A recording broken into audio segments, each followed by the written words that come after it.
The man known to history as Hideki Tojo was born on the 30th of December 1884 in the Japanese capital Tokyo. His father, Hidenori Tojo, whose ancestors came from the noble samurai caste, was a lieutenant general in the Imperial Japanese Army and served in various conflicts during his career, such as the Satsuma Rebellion of 1877, when the Japanese army crushed an uprising of disaffected samurai, as well as the Sino-Japanese War and the Russo-Japanese War, of which he helped to write a history, before retiring in 1907. His mother, Chitose Tojo, was the daughter of a Buddhist priest, which, combined with her husband's profession as a soldier, made the family socially respectable. Chitose also parented 2 other sons with Hidenori, of which Hideki was the youngest. Young Tojo was born at the dawn of one of the most transformative periods in Japanese history, as the country had, from the beginning of the 17th century, been ruled by a military government known as the Tokugawa shogunate, that was ruled by a de facto dictator known as the shogun in an era that is now referred to as the Edo or Tokugawa period. The shoguns had ruled Japan since the 12th century, when they effectively replaced the country's emperors as rulers, and in the centuries that followed, various feudal lords known as daimyos vied with one another for the title of shogun in a number of bloody wars, most notably during the Sengoku Jida period that ended with the establishment of the Tokugawa shogunate and the beginning of the Edo period in 1603. The Edo period itself saw Japan adopt a strict isolationist foreign policy, whereby all overseas influences were prohibited and restricted. In addition, the government demanded that its population adhere to traditional Japanese ways of life. Despite this, the Japanese economy experienced steady growth during this time, and Japanese art and culture were encouraged and, as a result, flourished. However, this period of isolationism and tradition effectively turned Japan into a time capsule. And when, by the 19th century, it was evident that the country lagged way behind countries such as the United States, Russia, and Great Britain, the then shogun Tokugawa Ieyamochi opened up Japan to Western trade. These policies were met with fierce resistance from the country's traditionalist daimyos and samurai, particularly those in regions such as Satsuma and Choshu in the south of Japan, who were known as shishi, meaning men of high purpose, who then rose up against the Tokugawa shogunate, after the then Japanese Emperor Komei broke with convention and ordered the expulsion of all Europeans in 1863. These uprisings came to nothing, however, as Tokugawa Ieyamochi maintained his control over Japan's government. Then, seeing that an overthrow of power was impossible, the shishi sought to combine traditional Japanese culture with Western technologies. After embracing this new philosophy, both Satsuma and Choshu, now armed with Western weaponry, formed a pact that is now known as the Sacho Alliance, which drove back the shogun forces in 1866, eventually forcing the new shogun Tokugawa Yoshinobu to resign, although for a time he retained a degree of power and influence. Despite this victory, both Satsuma and Choshu then demanded a full restoration of the emperor to power, and, enraged by this, the armies of the Tokugawa and Sacho alliance then fought one another in the Boshin War from 1868 to 1869, in which the Tokugawa shogunate was ultimately defeated, and the Emperor Meiji was restored to power. Afterwards, he moved his seat of government to Edo, which was renamed Tokyo, seizing the lands and holdings of the Japanese daimyos. The move effectively centralized power and marked the beginning of the Empire of Japan.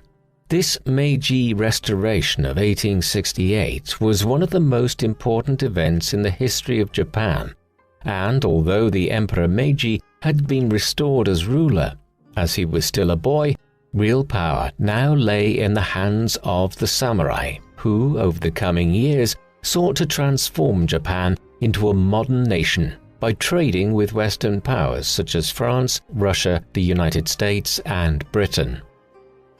These new trade networks sparked a revolutionary metamorphosis within Japan as it quickly changed from an insular feudal state into a modern world power in a matter of decades.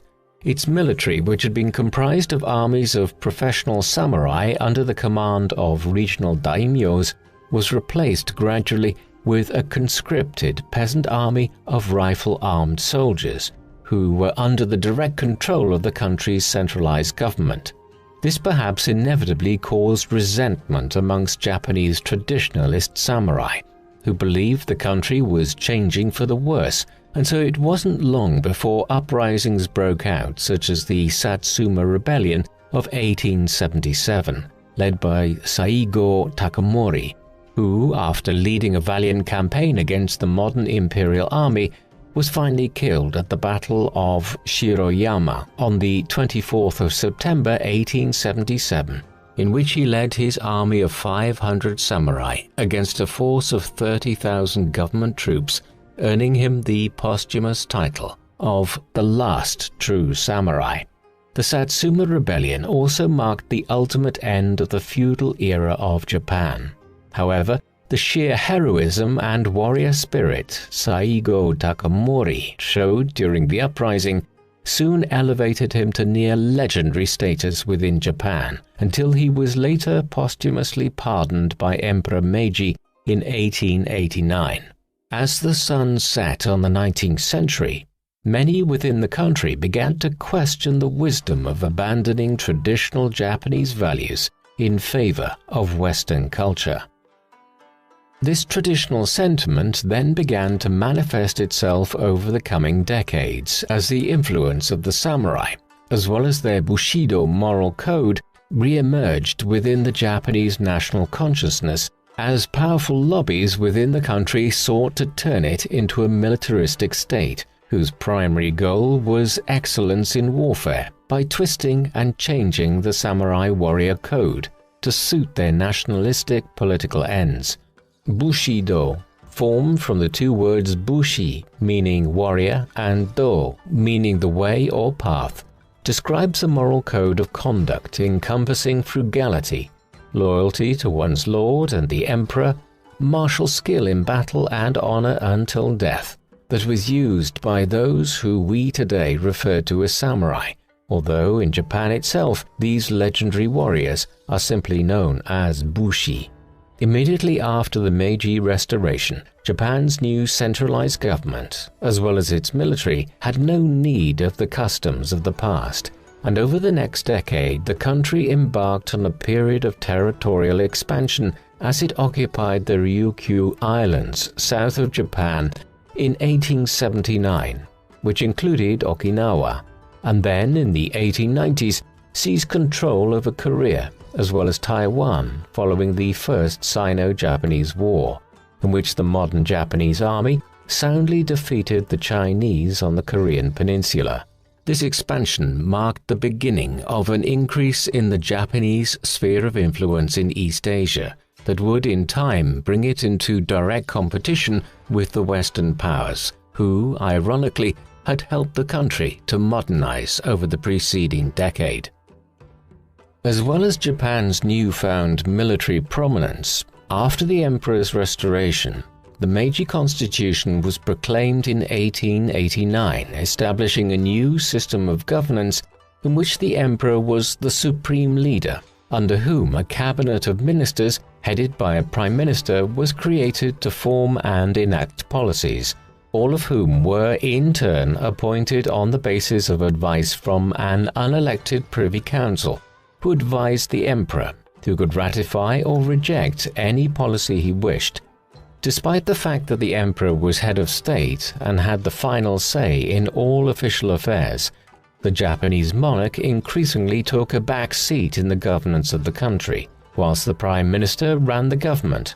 However, as the cabinet and prime minister did not have to be elected in the Western style, The constitution was open to interference and manipulation. For example, if a certain political group seized control of the Privy Council that appointed the Prime Minister and Cabinet, they would not only effectively control the emperor, but also prevent any other political group from entering government. As well as this, the constitution also allowed the creation of a House of Peers and a House of Representatives, the former of which was made of the country's nobility, who, by and large, held their positions for life.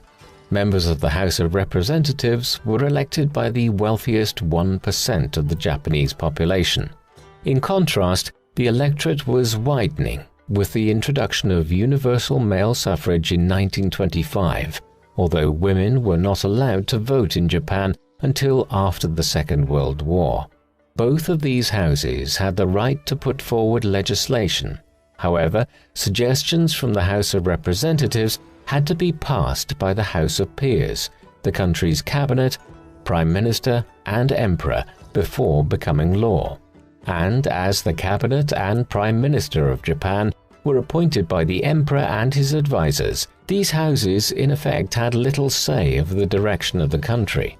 It was this system that, given Japan's increasing reverence and adherence to military tradition, eventually allowed powerful militarists to take control of the Japanese government. As each of the emperor's cabinet ministers and their departments were only accountable to the monarch, there was a tendency towards friction and even violence at the top of the Japanese state, as vying factions, particularly within the military, would fight with one another for control of the emperor's privy council. This, in time, would lead to the rise of career soldiers such as Hideki Tojo to lead the Japanese nation. As descendants of samurai, the Tojo family still retained a degree of prestige during this period, and it was because of this, combined with the new Meiji education system which prioritized military training for young boys, that young Hideki was schooled in the art of warfare from an early age. He and his classmates would undergo military-style drills, and were taught above all else that war was the most noble of arts, and that the emperor was an earth-bound god, whose will must be obeyed above all else. It is therefore perhaps no surprise that this strict and traditional system of education shaped young Hideki into a stern, humorless child who was extremely confident in his opinions and who would regularly get into fights with his fellow students, especially as martial arts were to be admired and encouraged. There was no place in the Meiji system of education for weaklings or cowards. It was also said of Tojo that he was an incredibly hard worker, despite exhibiting average intelligence, and later in his life, Hideki would often state that, "I am just an ordinary man, possessing no shining talents. Anything I have achieved, I owe to my capacity for hard work and never giving up." After completing his early education, in 1899, at the age of 15, Tojo Hideki entered Army Cadet School, where he would for the next 7 years be inculcated in methods and doctrines of the Imperial Japanese Army's officer corps, in which young men were trained to almost Spartan levels of discipline, self-control, and willpower that were designed to produce men who knew no fear and would obey any order without question. Hideki seems to have been ideally suited to this strict regime, as, after all, he was neither creative nor imaginative, but instead possessed a great capacity of hard work and self-discipline that saw him advance rapidly through cadet school and on into the army itself, where he soon became renowned for his eye for detail and methodical nature. At the time of Tojo's graduation into the Japanese army, the country was emerging victorious from the Russo-Japanese War of 1904 to 1905 that had seen the land of the rising sun win what was formerly Russian territory on mainland China. Despite emerging from the conflict as victors, the widespread sentiment across the country was that Japan had been betrayed and forced into an unsatisfactory peace by the American President Theodore Roosevelt at the Treaty of Portsmouth, a U.S. shipyard in Maine, where the peace agreement had been ratified. The reason for the nationwide outrage within Japan was that one of the top priorities of the war had been to seize portions of Siberia from Russia, and so the country being rewarded with only a small parcel of land on a Chinese peninsula was seen as unsatisfactory. The perceived meddling of the US president ignited a long-standing hatred and mistrust of the Americans across Japan and within Hideki Tojo himself. Further resentment against America within Japan was brought to the surface in 1924 when the United States Congress passed the Asian Exclusion Act that prevented all Asians from settling within the United States, prompting Tojo to write at the time that Asians would never be seen as equals within America and that the people of Japan would need to be strong to secure their place in the world. In 1909, Tojo was married to Katsuko Ito, with whom he would go on to parent 3 sons and 4 daughters, who he would bring up in the same fastidious manner that he himself had experienced during his own childhood, evidence of which can be found in the fact that when his offspring were ill, both Hideki and his wife would keep detailed diaries on the children's condition, in which temperature, dietary intake, and bowel movements were all recorded in detail. After a short period with the Japanese army in Siberia, aiding its intervention in the Russian Civil War, Tojo, now a captain, was sent for further training to Germany in 1919, as the two nations had enjoyed close ties despite the fact Japan had fought on the side of the Allies during World War I, and after the conflict gained possession of a number of German islands in the Pacific Ocean, as well as the Shandong region on the eastern coast of China. Shandong was given back to the Chinese in 1922 under the supervision of the United States, which caused yet more distrust and anger across Japan. Whilst in Germany, Tojo became acquainted with the country's military practices, and despite the fact its armed forces had been greatly reduced as a consequence of the Versailles Treaty, he claimed afterwards that he had been impressed by the German population's courage despite the hardships they were incurring, but above all remarked that the discipline and sheer quality of the officer corps of the German army was something that Japan should seek to emulate. During the fallout from the armistice of World War I, Japan became a member of the League of Nations, which was founded in January of 1920 and had been formed by the American President Woodrow Wilson in an effort to secure peace for future generations by means of an international body that was designed to police the world and mediate in disputes.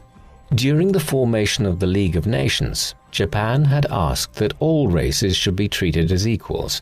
However, this move was rejected by the other major powers, particularly those with empires, as the move would inevitably have resulted in countries such as France and Britain being forced to treat their colonial subjects as equal citizens, which at this time was unthinkable to them.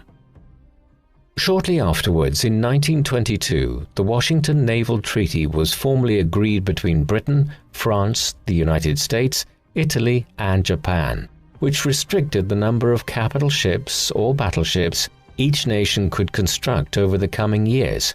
This was designed to prevent the kind of naval arms race that had been seen in the lead-up to World War I. This treaty was controversial, to say the least, within the Japanese government and military, as both had previously planned to build a fleet 70% of the size of the American Navy, which was the minimum number that was deemed necessary to defeat the Americans, who the Japanese now saw as their main rival in the Pacific theater. The reason for needing such a large fleet was that military planners within Japan correctly saw that America would be able to build more ships at a faster pace than the Japanese in the event of an outbreak of hostilities. Therefore, it was agreed that having as large a navy as possible at the outbreak of war was desirable, as Japan's only hope of victory would lie in delivering a speedy knockout blow against the United States Pacific Fleet before its Atlantic Fleet could reinforce it. This strategy effectively remained unchanged for the next 20 years, as in the lead-up to World War II, Japan hoped to gain a speedy naval victory over the United States. In the meantime, and despite the resistance of the Japanese Navy, the Washington Naval Conference was convened, with all signatories agreeing to limit the tonnage and numbers of their battleships, battle cruisers, and aircraft carriers. Before returning home in 1922, Tojo crossed the Atlantic to the United States and embarked on a cross-country rail journey from east to west that formed the basis of his first and last visit to America. And after returning home, he stated that he thought Americans to be soft, selfish people who were far more interested in wine, women, and song than the more disciplined Japanese populace. The early 1920s marked the period in Japanese history in which the country's military began to hold greater sway over the governance of the country, which was in part caused by a severe downturn in the country's economy that was compounded by its suffering a colossal natural disaster in 1923 in the shape of the Kanto earthquake near Tokyo with a magnitude of 7.9, which killed nearly 150,000 people. In the aftermath, martial law was declared as looting, rioting, and massacres of Korean immigrants took place across the country. This hostility against immigrants was in large part due to Korean dissidents who had been undertaking terrorist attacks across the country. In response, the Japanese government enacted security measures, including an increase in the country's internal security forces, the most notable and infamous of which was the Kenpei-tai, who were the military police arm of the army, but who also acted as the secret police within Japan itself, as well as its occupied territories. In 1926, the Japanese Emperor Yoshihito, the son of Emperor Meiji, died, and was replaced by his young and timid son, the 124th Emperor Hirohito, who would largely, due to his inexperience, come increasingly under the influence of the now powerful militarists within the Japanese government, particularly factions within the army and navy, through the country's Minister of War, who was only accountable to the emperor himself and had held a veto over all policy decisions within Japan since the turn of the century. In 1928, Tojo was promoted to the rank of colonel and placed in command of the 1st Infantry Regiment of the Imperial Army, and during this period he earned the respect and admiration of those under him, as he fostered close relations with his subordinate officers and became well respected for his organizational skills, as well as his insistence on the adoption of strict discipline. This in turn gained him another promotion in 1934 to the rank of Major General in the Personnel Department of the Army Ministry, which was the conduit between the army and the government. During this period, Tojo helped to write a book with other high-ranking Japanese officers, which was called Essays in a Time of National Emergency, in which Hideki and his peers called for the establishment of a national defensive state and also argued that Japanese soldiers were better than those of other nations such as Russia because they were a superior race of warriors.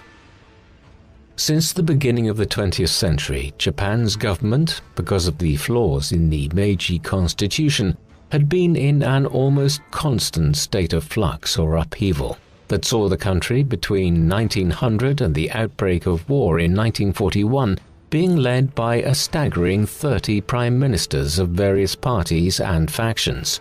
Until 1932, however, the growing influence of the militarists within the upper echelons of the Japanese state had been kept in check.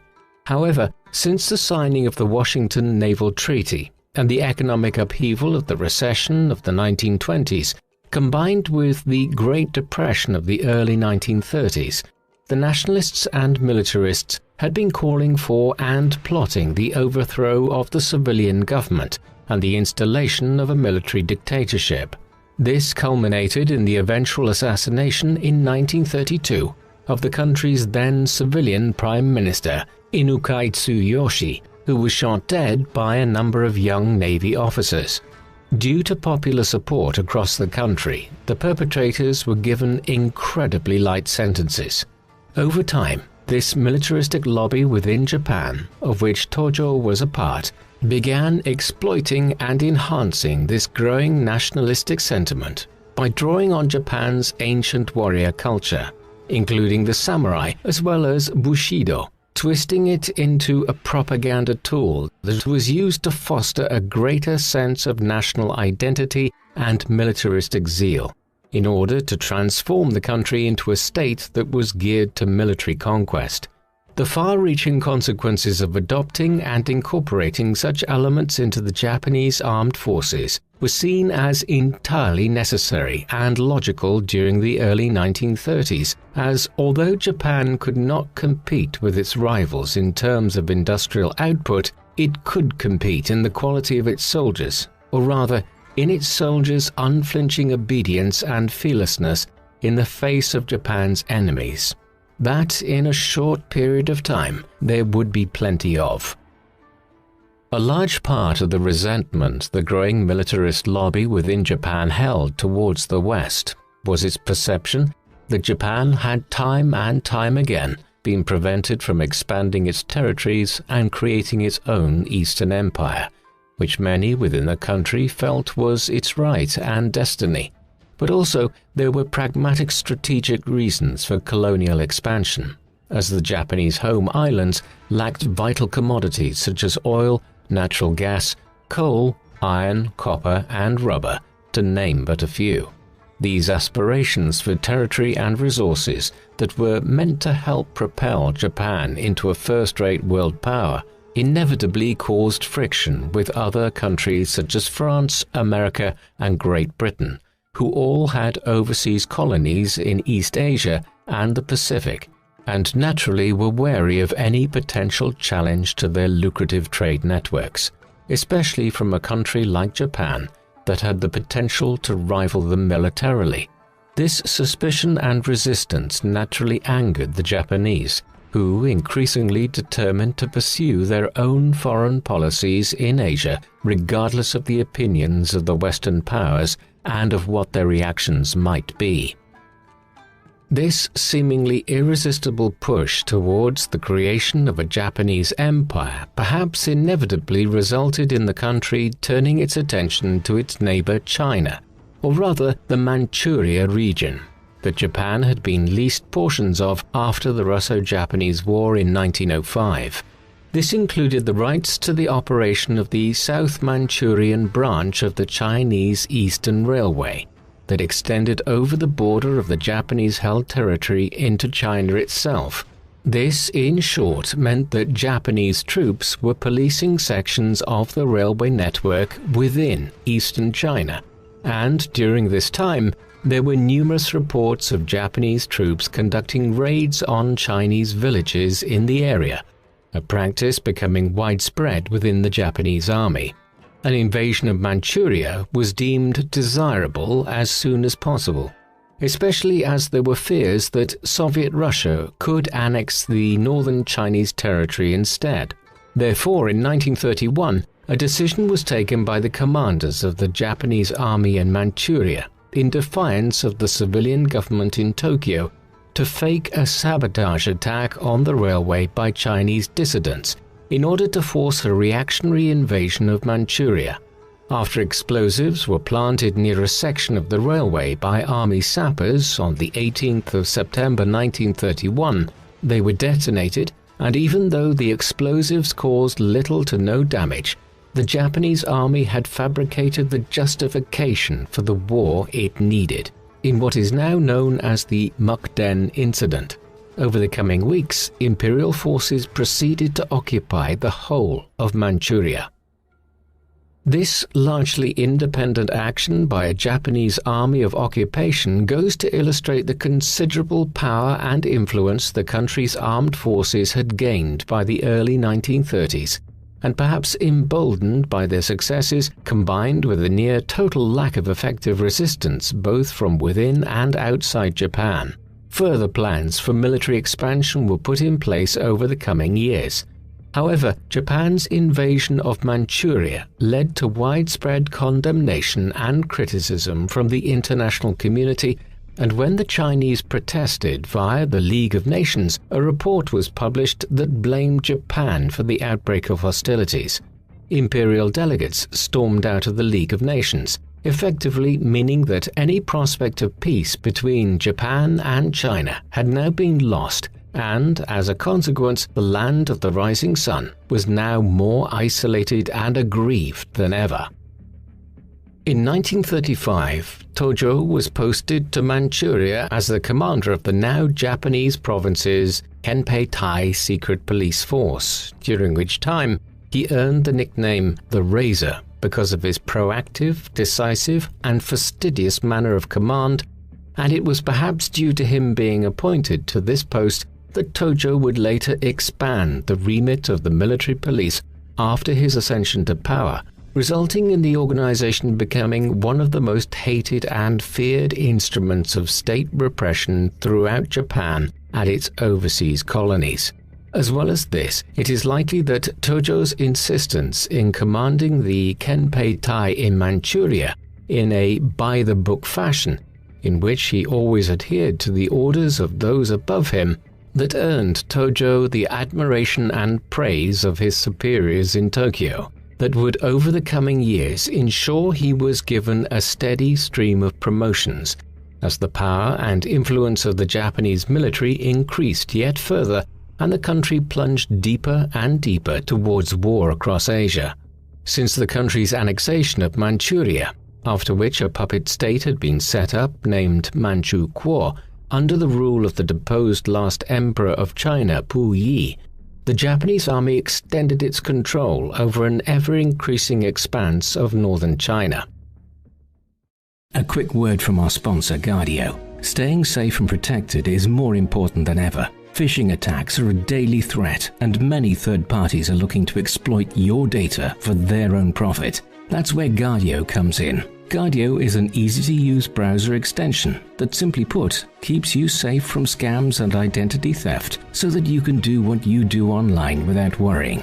Guardio blocks 100 times more sites and 10 times faster than competitors, so it's really the best way to keep safe online when all it takes is one wrong click to put your information and privacy at risk. Prevent unfortunate situations using Guardio, which is trusted by over 1 million users worldwide and has a perfect rating. You can monitor your accounts for leaks on any device and keep 5 members safe all under one account, all for an affordable price. Put your mind at ease and install Guardio today. Just click on the link in the video description. That's guard.io/peopleprofiles for full protection and a 20% discount on the monthly subscription.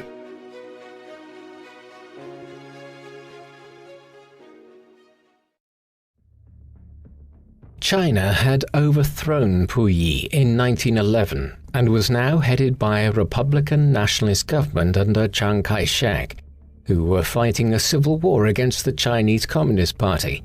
The Japanese, however, now sought to annex China themselves, which would in time weaken the nationalists under Chiang Kai-shek and allow the communists under Mao Zedong to eventually gain control of the whole of China after World War II. In the meantime, however, fearing a Japanese invasion, the nationalists agreed to a ceasefire and military alliance with the communists in 1936, so that China could effectively fight the foreign aggressor. This agreement was timely, as on the 7th of July 1937, Japanese troops that had by this time gained control of most of northeastern China without any resistance conducted a late-night military exercise near the Marco Polo Bridge in Peking, modern-day Beijing.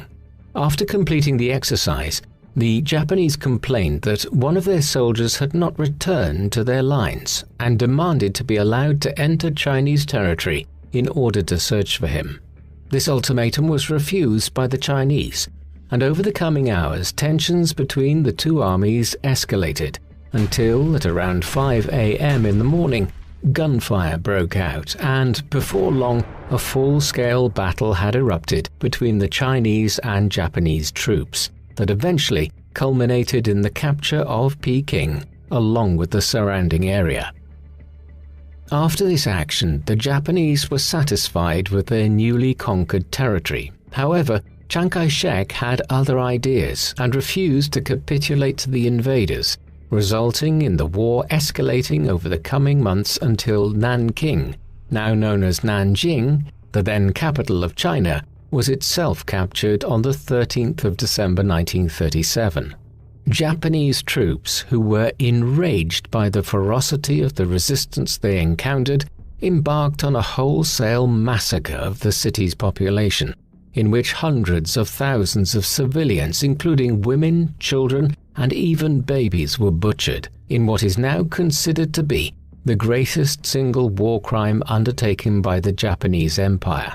Tojo, who had by this time been promoted to Chief of Staff of the occupying army within China, turned a blind eye to the killings, as he did not publicly promote or dissuade his troops from killing civilians. However, his reluctance to intervene in the Nanking massacre would later be used against him after World War II, and despite the Land of the Rising Sun pouring more and more forces into China over the coming years, the country was never completely occupied, and the war would drag on until 1945, resulting in the deaths of around 30 million people, including 3 to 5 million Japanese casualties, dead, wounded, and captured, as well as over 10 million Chinese military casualties. In the meantime, Tojo, whose star was rising swiftly, was recalled to Japan in the May of 1938, where he was promoted to Vice Minister of War, as well as Inspector General of Army Aviation, and in 1940, when Tojo's political ally, Koichi Kido, was appointed to be Lord Keeper of the Privy Seal, a position that essentially controlled what information the Emperor was given, and also who could obtain an audience with the Emperor, Tojo was promoted to become Minister of War, effectively placing him in charge of the Japanese Army and Navy. Despite Tojo's rise to power, all was not well with the Japanese war effort, as during the summer of 1939, the country had been defeated in a large border skirmish against the Soviets along their northern Manchurian border. This caused the Japanese cabinet and war ministry to rethink their aggressive stance against the Soviets. Although this confrontation was relatively minor, the ramifications of the Japanese defeat would affect the outcome of the entire Second World War, as the country would 2 years later sign a non-aggression pact with the Soviet Union on the 13th of April 1941 that essentially prevented the Japanese from attacking it during Germany's later invasion, which enabled Joseph Stalin to divert his Siberian divisions to the west, defeating the Germans on the outskirts of Moscow in the winter of 1941. The Russian border confrontations also caused divisions between the Japanese army and navy, as the army wanted revenge on the Soviets, whilst the navy saw expansion to the south as being the wiser course of action, as the majority of raw materials the Japanese war effort required were situated in South Asia, such as the oil fields of the Dutch East Indies. Therefore, as the time for war against Russia passed, and relations between the countries thawed, the army joined with the navy and resolved to undertake military expansion in the Pacific. The Japanese were also given fresh cause for optimism when Germany successfully defeated Western European allies in little more than 6 weeks during the summer of 1940, and with Britain seemingly on its knees and France dismembered, the Japanese government assumed the British Empire was about to collapse, and so chose to throw their lot in with Hitler's Germany and Mussolini's Italy, culminating in the Tripartite Pact in Berlin on the 27th of September 1940.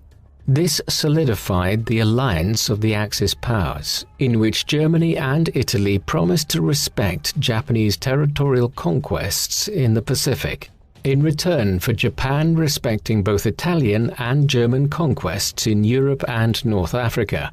As well as this, all three countries began to cooperate with one another at an intelligence level. But crucially, the alliance between the Axis powers would remain a distant one, as Japan would, over the coming years, fight alone against the Allied powers in Asia, whilst Germany and Italy received little concrete help from the Japanese. However, after the fall of France, an agreement was struck with Germany and the French Vichy government that France's colonies in Indochina, that were comprised of modern-day Laos, Cambodia and Vietnam, could be occupied by Japanese troops in July of 1941. The United States, however, protested against this move and, as a result, embargoed all exports of raw materials, including nearly 90% of Japan's oil supply, and refused to recommence exports until Japan withdrew from Indochina, meaning that Japan had to choose between further expansion to replace its lost imports of raw materials or retreat. As hardline ultra-nationalists were now in charge, the decision was taken to continue with a policy of military expansion to the south that would inevitably threaten the United States' own colonies in the Philippines, as well as Britain's imperial outposts in Hong Kong and Singapore.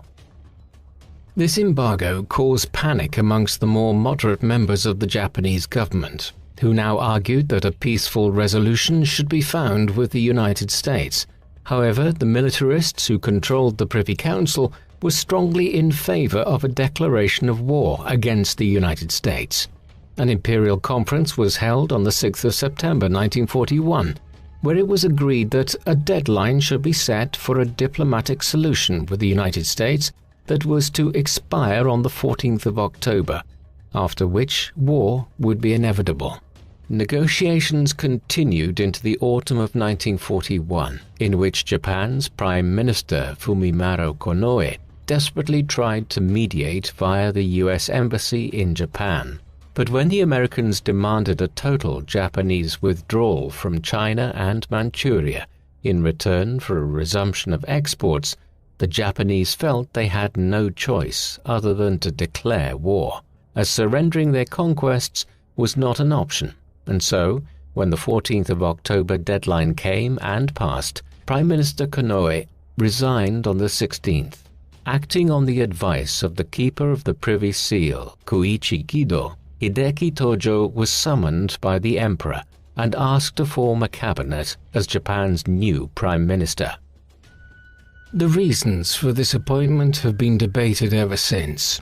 However, it is largely accepted that the Emperor wanted a soldier and not a civilian Prime Minister to lead Japan into war, and it is also claimed that of all the candidates, Tojo was the only man who could gain the support of the Army and Navy factions, as he agreed that war with the United States was now inevitable.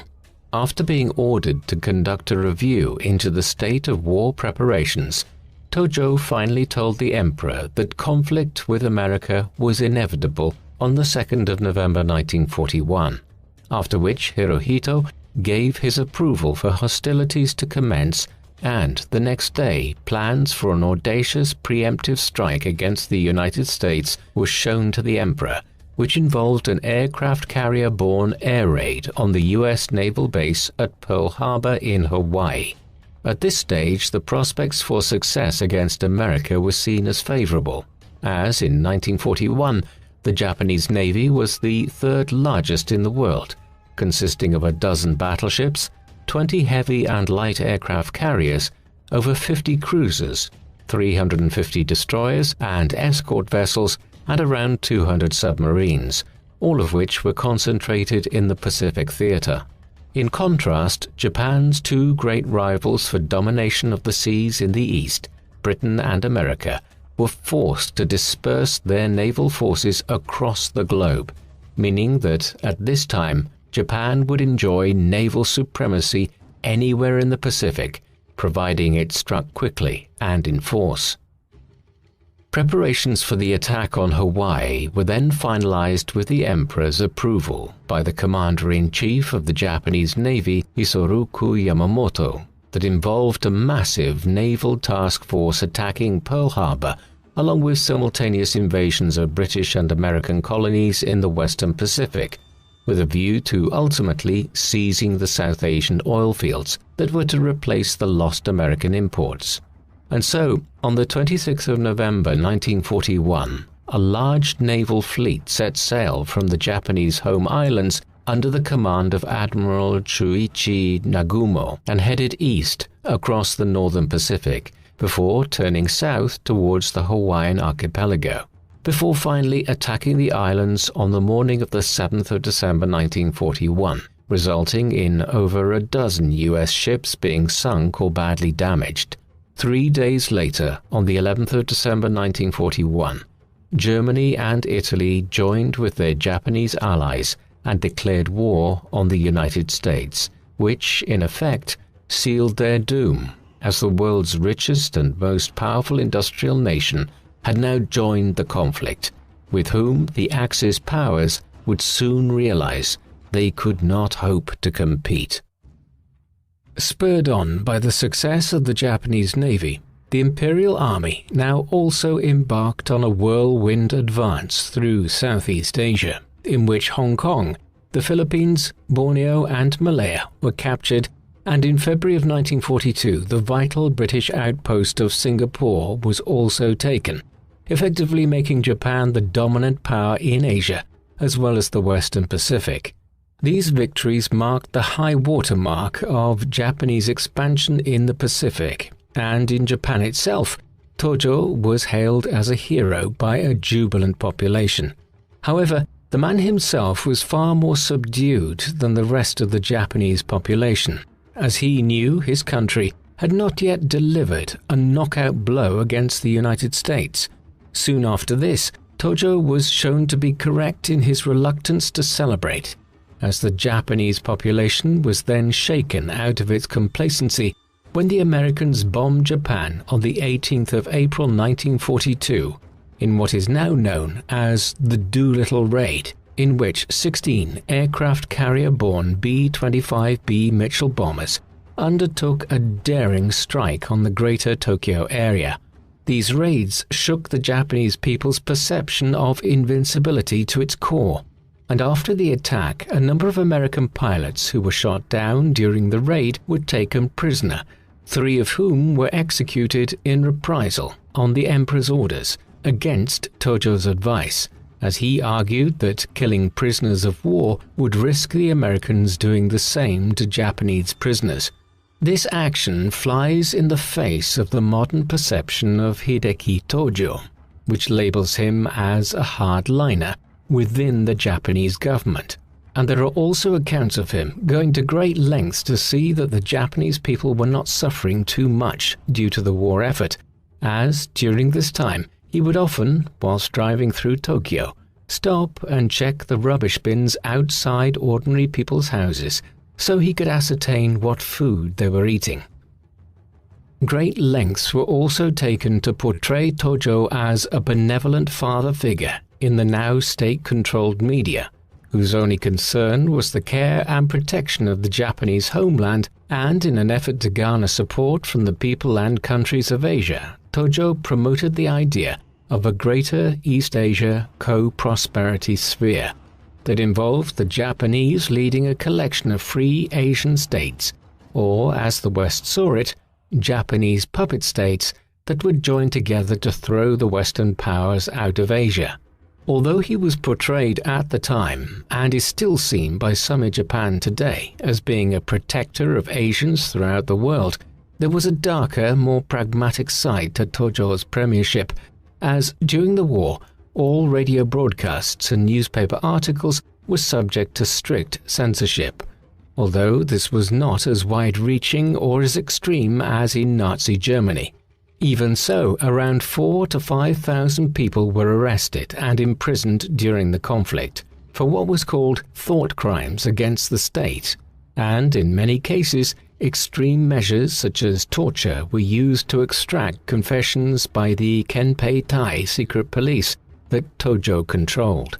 This insistence on submission and order especially extended to the military, as adherence to the way of the warrior was literally beaten into Japanese soldiers from the outset of their training, in which all individualism was crushed and replaced with a mindset of total obedience to the emperor. At Tojo's command, every Japanese soldier was issued with a written copy of the military code of conduct, known as the Senjin-kun, which was heavily inspired by elements of Bushido, as it stated that surrender was not allowed under any circumstances. However, the increasing reverence to the way of the warrior, that after all was born out of feudal Japan, would, during World War II, come to have both positive and negative outcomes for the Japanese, as the fearless, disciplined warriors that this modern interpretation of Bushido helped to produce proved themselves to be capable of superhuman feats during battle. On the flip side, it also made Japanese soldiers extremely intolerant of enemy prisoners of war, as well as foreigners in general. One of the most notable incidents of the mistreatment and even murder of prisoners of war by the Japanese was the Bataan Death March of April 1942, during which American and Filipino prisoners were marched for almost 70 miles in searing heat across Bataan in the Philippines, resulting in between 5,000 and 18,000 men dying of exhaustion, lack of water, and by execution. Another example of the Japanese army's mistreatment of prisoners comes from the infamous building of the Burma Railway that involved as many as 250,000 local civilians and Allied prisoners constructing over 250 miles of narrow-gauge railway in tropical heat across Japanese-occupied Burma in little over a year between 1942 and 1943, that resulted in the deaths of nearly 100,000 men from dysentery, beatings, beheading, exhaustion, and starvation. A stark statistic regarding the death toll of Allied prisoners is that 27% of all prisoners of war died under Japanese care, whilst in Europe the figure was around 6%.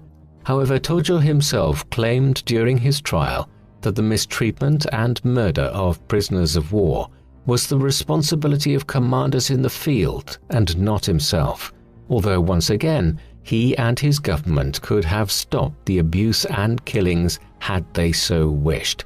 Indeed, the true number of prisoners of war and civilians who were killed by the Japanese during the 1930s and 1940s is widely considered to be at the very least in the region of 3 million people, especially in China and Manchuria, whilst higher estimates state that the actual number of dead is far closer to 14 million, which is more than double the amount killed during the Holocaust. Another largely negative consequence of the Japanese military's obsession with never surrendering to the enemy or viewing defeat as the ultimate dishonor would, as World War II proceeded, or rather regressed from the Japanese perspective, result in Japanese soldiers embarking on suicidal attacks against Allied forces, or even in committing suicide without ever attacking the enemy, if the commanders and troops in question felt that a battle was lost. This, in essence, showed the flaws of implementing ancient warrior codes of conduct and morality within modern warfare, as in many instances the Japanese army and navy would embark in all-out suicidal attacks on Allied troops and shipping during World War II, rather than considering the far more effective and pragmatic solutions of fighting withdrawals or even full-scale retreats that would perhaps be considered dishonorable by some, but in the long run may have borne strategic and tactical fruit. To counter this, It could be said that as many of the battles the Japanese army were involved in during World War II were on small archipelagos or island chains, fighting to the last man was in many ways inevitable, given that retreat was impossible, as Japan lost naval and air supremacy over the majority of the Pacific by 1943. However, it is hard to justify large numbers of Japanese troops embarking in suicidal attacks, or rather in the Japanese government, including Hideki Tojo, in sanctioning such attacks when those in power in Japan knew full well the war against America was lost from relatively early on. The first and possibly the largest hammer blow the Japanese suffered before 1945 then came in the South Pacific in June of 1942 at the Battle of Midway, when the United States Pacific Fleet effectively destroyed the Japanese 1st Carrier Striking Force that lost all 4 of its largest aircraft carriers, along with 248 aircraft and over 3,000 personnel during the battle. This defeat is widely considered to be the turning point of the Pacific War, as the whole Japanese war effort in World War II depended on naval and air supremacy, which in a relatively short period of time it proved to be unable to bring about. Therefore, the bravery and fanaticism of its armies and soldiers was made relevant after the Battle of Midway, as the United States was from then on able to attack any Japanese territory with overwhelming forces without effective reply. Instead of taking back all of the Japanese gains, the Americans saw the best route to victory in taking back a series of strategically vital islands in the Eastern Pacific, which came to be known as island hopping, that would eventually bring their naval and air forces within striking distance of the Japanese home islands. After the defeat at Midway, the Japanese Navy attempted to prevent the scale of the losses it had incurred from becoming public knowledge, and staggeringly, even Tojo himself was not informed of the disaster for nearly 2 weeks after the last Japanese carrier had disappeared below the waves. However, when he did hear of the calamity, Tojo ordered that conscription should be increased so that every healthy man was brought into the armed forces. This belated effort to swell the numbers of men in the Japanese armed forces had little effect, however, as it was Japan's inability to compete with Allied industrial might that lay at the heart of its reversals, and as well as this, Tojo was constantly hindered by the widespread infighting and squabbling that became increasingly rife throughout the military and government, as navy and army factions fought one another for supremacy and resources. By 1944, the war situation across the Pacific was grim to say the least, as the Americans, led by General Douglas MacArthur and Admiral Chester Nimitz, began to close the noose around the neck of the land of the rising sun by invading and successfully occupying Saipan, during which the Japanese defenders mounted desperate massed banzai or suicide charges that resulted in nearly 30,000 deaths, including mass suicides of soldiers as well as civilians. This defeat meant that the Americans were now able to mount bombing raids on Japan itself and across the country. The population was prepared for the oncoming onslaught, even though the majority of Japanese houses were made of wood, making them particularly vulnerable to incendiary bombing and resulting firestorms. After Saipan, Tojo was blamed for the defeat, and seeing his premiership as an obstacle to a possible peace with the Allies, a powerful lobby began to form within the Japanese government for his removal, prompting the Prime Minister to seek the Emperor's backing, which was not given. Therefore, seeing no other course of action, Hideki Tojo then resigned as Prime Minister of Japan on the 18th of July 1944. Although his policies had undoubtedly led to his expulsion, Tojo was not publicly blamed or shamed for the loss of Saipan, and afterwards remained a loyal servant of the Emperor, explaining in his farewell radio broadcast that he was saddened at the worry and stress the war had caused his master. But despite this, and the growing number of devastating air raids across Japan, Tojo continued to advocate his former policy of no surrender. But even he could not have imagined the colossal blow that would, within a year of his dismissal, bring about Japan's final subjugation. By the summer of 1945, the Americans had now occupied a number of the Japanese home islands, including Iwo Jima and Okinawa, enabling them on the 6th of August 1945 to unleash their secret weapon, an atomic bomb, that was first dropped on the coastal city of Hiroshima, and then, 3 days later, a second bomb was dropped on the city of Nagasaki, culminating in the Japanese Empire surrendering to the Allies unconditionally on the 14th of August 1945. Tojo, who until now had been in retirement, was largely blamed in the West for starting the war, and was now faced with the decision his own policies had forced on hundreds of thousands of Japanese soldiers, that being surrender or death. After the Americans began to occupy Japan in late August of 1945, Tojo prepared his final will and political testament. Then, on the 11th of September 1945, when American military police surrounded Tojo's house, he greeted them from a window and then slammed it shut, and shortly afterwards, a gunshot was heard. Tojo had fired a pistol bullet into his chest, but it had missed his heart, and whilst he lay bleeding, beside him a note was found in which the former Prime Minister acknowledged that he had been responsible for the war. However, no doubt to his dismay, the attending doctors were able to bring him back from death over the coming days, until within a matter of weeks he was well on the way to making a full recovery. Once he had regained his health, Tojo was sent to prison to await trial for war crimes along with a number of other high-ranking Japanese generals and officials, until in late April of 1946, proceedings began in which 28 defendants, most of whom came from Tojo's war cabinet, were charged on 55 separate counts, those being of Class A war crimes, Class B conventional war crimes, and Class C crimes against humanity.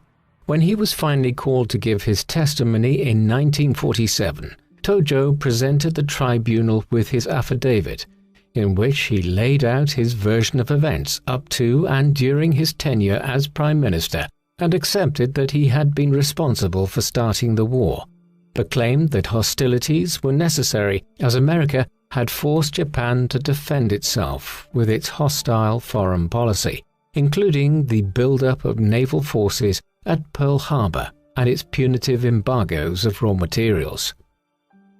The prosecution that was led by the former U.S. Attorney General of Ohio, Joseph Keenan, who had formerly overseen the prosecutions of some of America's most notorious gangsters, including Machine Gun Kelly and Al Capone, rejected Tojo's claims as militaristic propaganda and presented the tribunal with evidence that Tojo had been fully aware of the mistreatment of prisoners and civilians by the Japanese army in so-called Class B war crimes. In response, Tojo rejected Keenan's accusations, as he claimed that killing people in wartime could hardly be seen as criminal. However, both he and his fellow defendants unanimously accepted that starting the war had been their decision, and continually stated that the Emperor Hirohito had only approved the instigation of hostilities due to their advice. This was the militarists' last act of service to their master, as to them the Emperor was still, after all, a living god, who was blameless and above reproach. Therefore, they saw it as their patriotic duty to deflect all blame from Hirohito, even though he had had the final say on nearly every major strategic decision the Japanese made during World War II.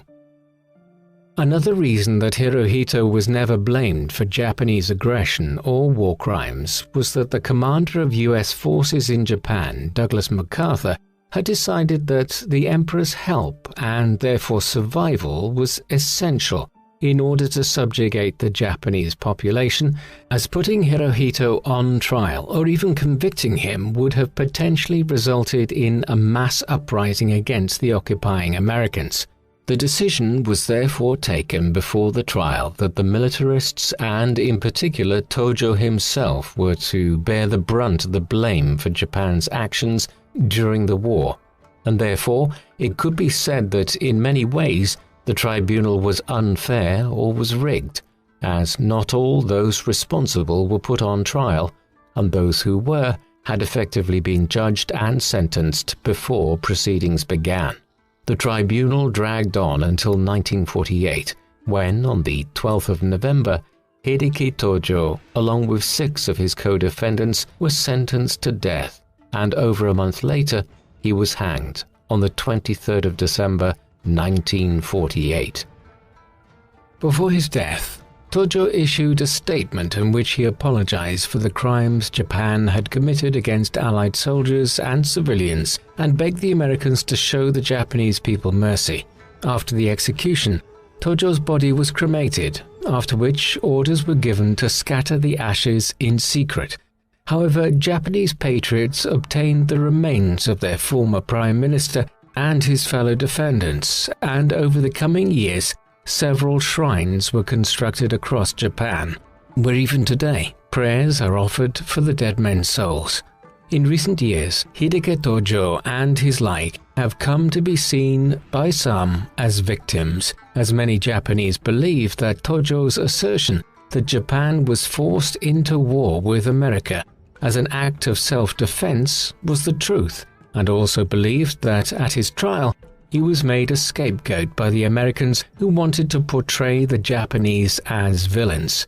The belief is angrily disputed by many of Japan's neighbors, and also many people in Japan itself still blame and even hate Hideki Tojo for starting a war Japan had no hope of winning, that resulted in the deaths of 2 to 3 million Japanese soldiers and civilians, as well as tens of millions from the lands conquered. Most historians agree that Hideki Tojo was not a dictator such as Adolf Hitler, as he was, after all, merely the Prime Minister of Japan.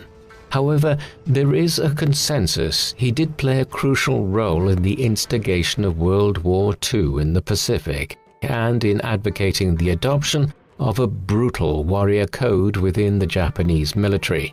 Tojo helped to create the mindset that would lead to many of the atrocities that were perpetrated by Japanese armed forces across Asia and the Pacific during the Second World War. What do you think of Hideki Tojo? Was he an aggressive militarist and war criminal who wanted to form a Japanese colonial empire by brutal means? Or was he simply a humble servant of Emperor Hirohito, who ordered an attack on the United States as an act of self-defense and was, after the war, unfairly used as a scapegoat by both his own countrymen and the wider world? Please let us know in the comment section. And in the meantime, thank you very much for watching.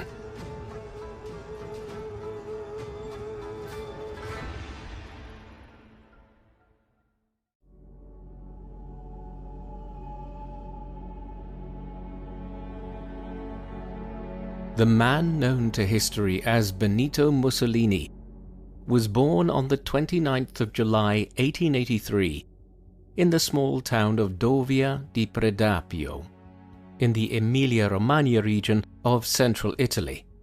His full baptismal name was Benito Amilcare Andrea Mussolini. Amilcare comes from Hamilcar, the given name of a Carthaginian general of the 3rd century BC, who was one of the Roman Republic's great nemeses during the era of the Punic Wars, and the father of Hannibal, who famously marched over the Alps to strike at Rome during the Second Punic War. The Carthaginian middle name is a somewhat ironic one for Mussolini to have had, given that he later viewed himself as a leader who was restoring Italy to the greatness it had enjoyed in Roman times. Benito's father was Alessandro Mussolini, a blacksmith who was very interested in politics and engaged in revolutionary socialist movements in Italy from a young age. He spent several years in the late 1870s and early 1880s under a form of house arrest as a result of his political activities, and was only given his liberty a year before Benito's birth. Benito's mother was Rosa Maltoni. She and Alessandro had just married in 1882, and Benito was their first child. Two others, another boy named Arnaldo and a daughter whom they named Edvige, followed in 1885 and 1888. Rosa worked as a schoolteacher and was also a politically conscious woman. She and Alessandro named their eldest son after Benito Juárez, the president of Mexico for much of the period between 1858 and 1872, who had led the liberal resistance in the country to the French intervention in its politics and the establishment of Maximilian Habsburg as Emperor of Mexico between 1864 and 1867. Mussolini would grow up in a country that was experiencing mixed fortunes. The Kingdom of Italy had only come into existence in 1861, after centuries of the peninsula being divided up into city-states of varying size. It managed to quickly acquire further territory in the north from Austria during a brief war in 1866, and then Rome was captured from the papacy in 1870 after French troops were withdrawn there following the outbreak of the Franco-Prussian War.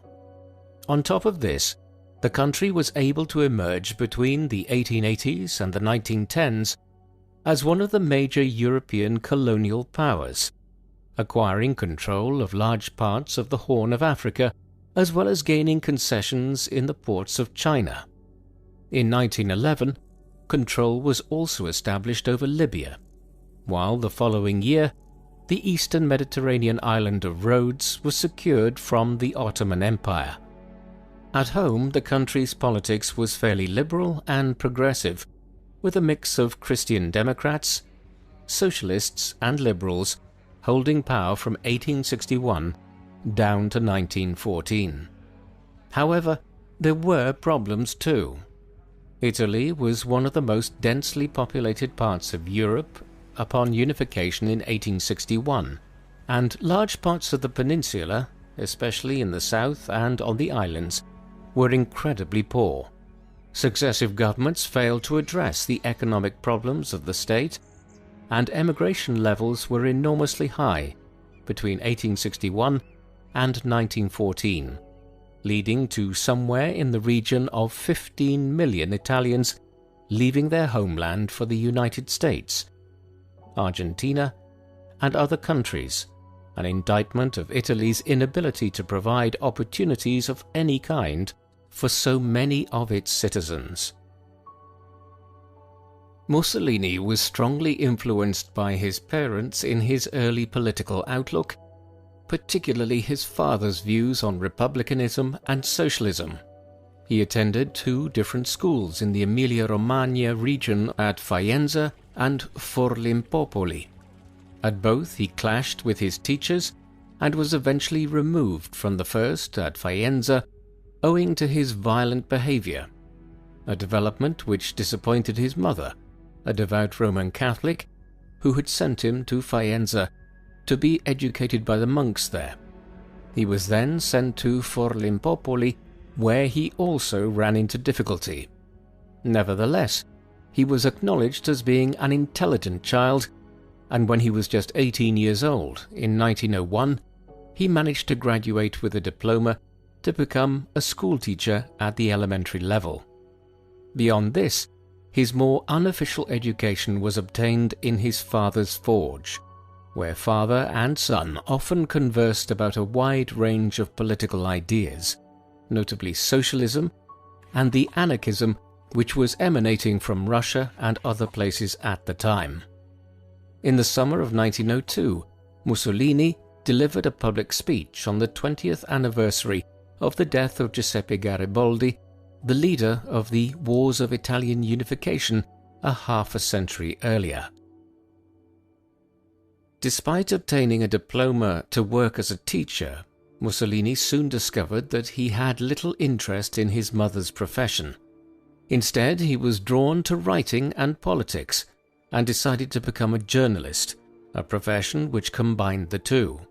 He did so initially from Switzerland, where he relocated to in 1902 in order to avoid compulsory military service in Italy. In the Alpine country, he became a committed socialist and began to run into legal difficulty for his role in organizing worker strikes there. He eventually returned home late in 1904 and undertook his military service over the next 2 years, a homecoming which sadly was followed not long after by the premature death of his mother at 46 years of age from meningitis. From 1909 onwards, he was living in the Alpine city of Trento, in what is now northern Italy, but which was then part of the Austro-Hungarian Empire. Here he worked for a local socialist party and as a journalist, while also continuing to read widely. His politics were largely those of communists and socialists, and he taught himself German in order to read the works of Karl Marx and Friedrich Engels, the co-authors of the Communist Manifesto. In a sign of just how different his early politics were to those of the older Mussolini, he protested against the Italian invasion of Libya in 1911. He was undoubtedly a communist during these years. He was also extremely well-read and a prolific writer, often producing work under the nom de guerre vero eretico, meaning sincere heretic or true heretic. When the First World War broke out in the summer of 1914, Mussolini was initially opposed to Italian entry into it. The Italian government of the day, despite its long-standing alliance with Germany and Austria-Hungary, took a similar view and remained neutral for the time being. When it did finally enter the war in 1915, it did so on the side of Britain, France and Russia, the primary goal being to obtain lands from Austria-Hungary, which many Italians considered to be Italian sovereign territory.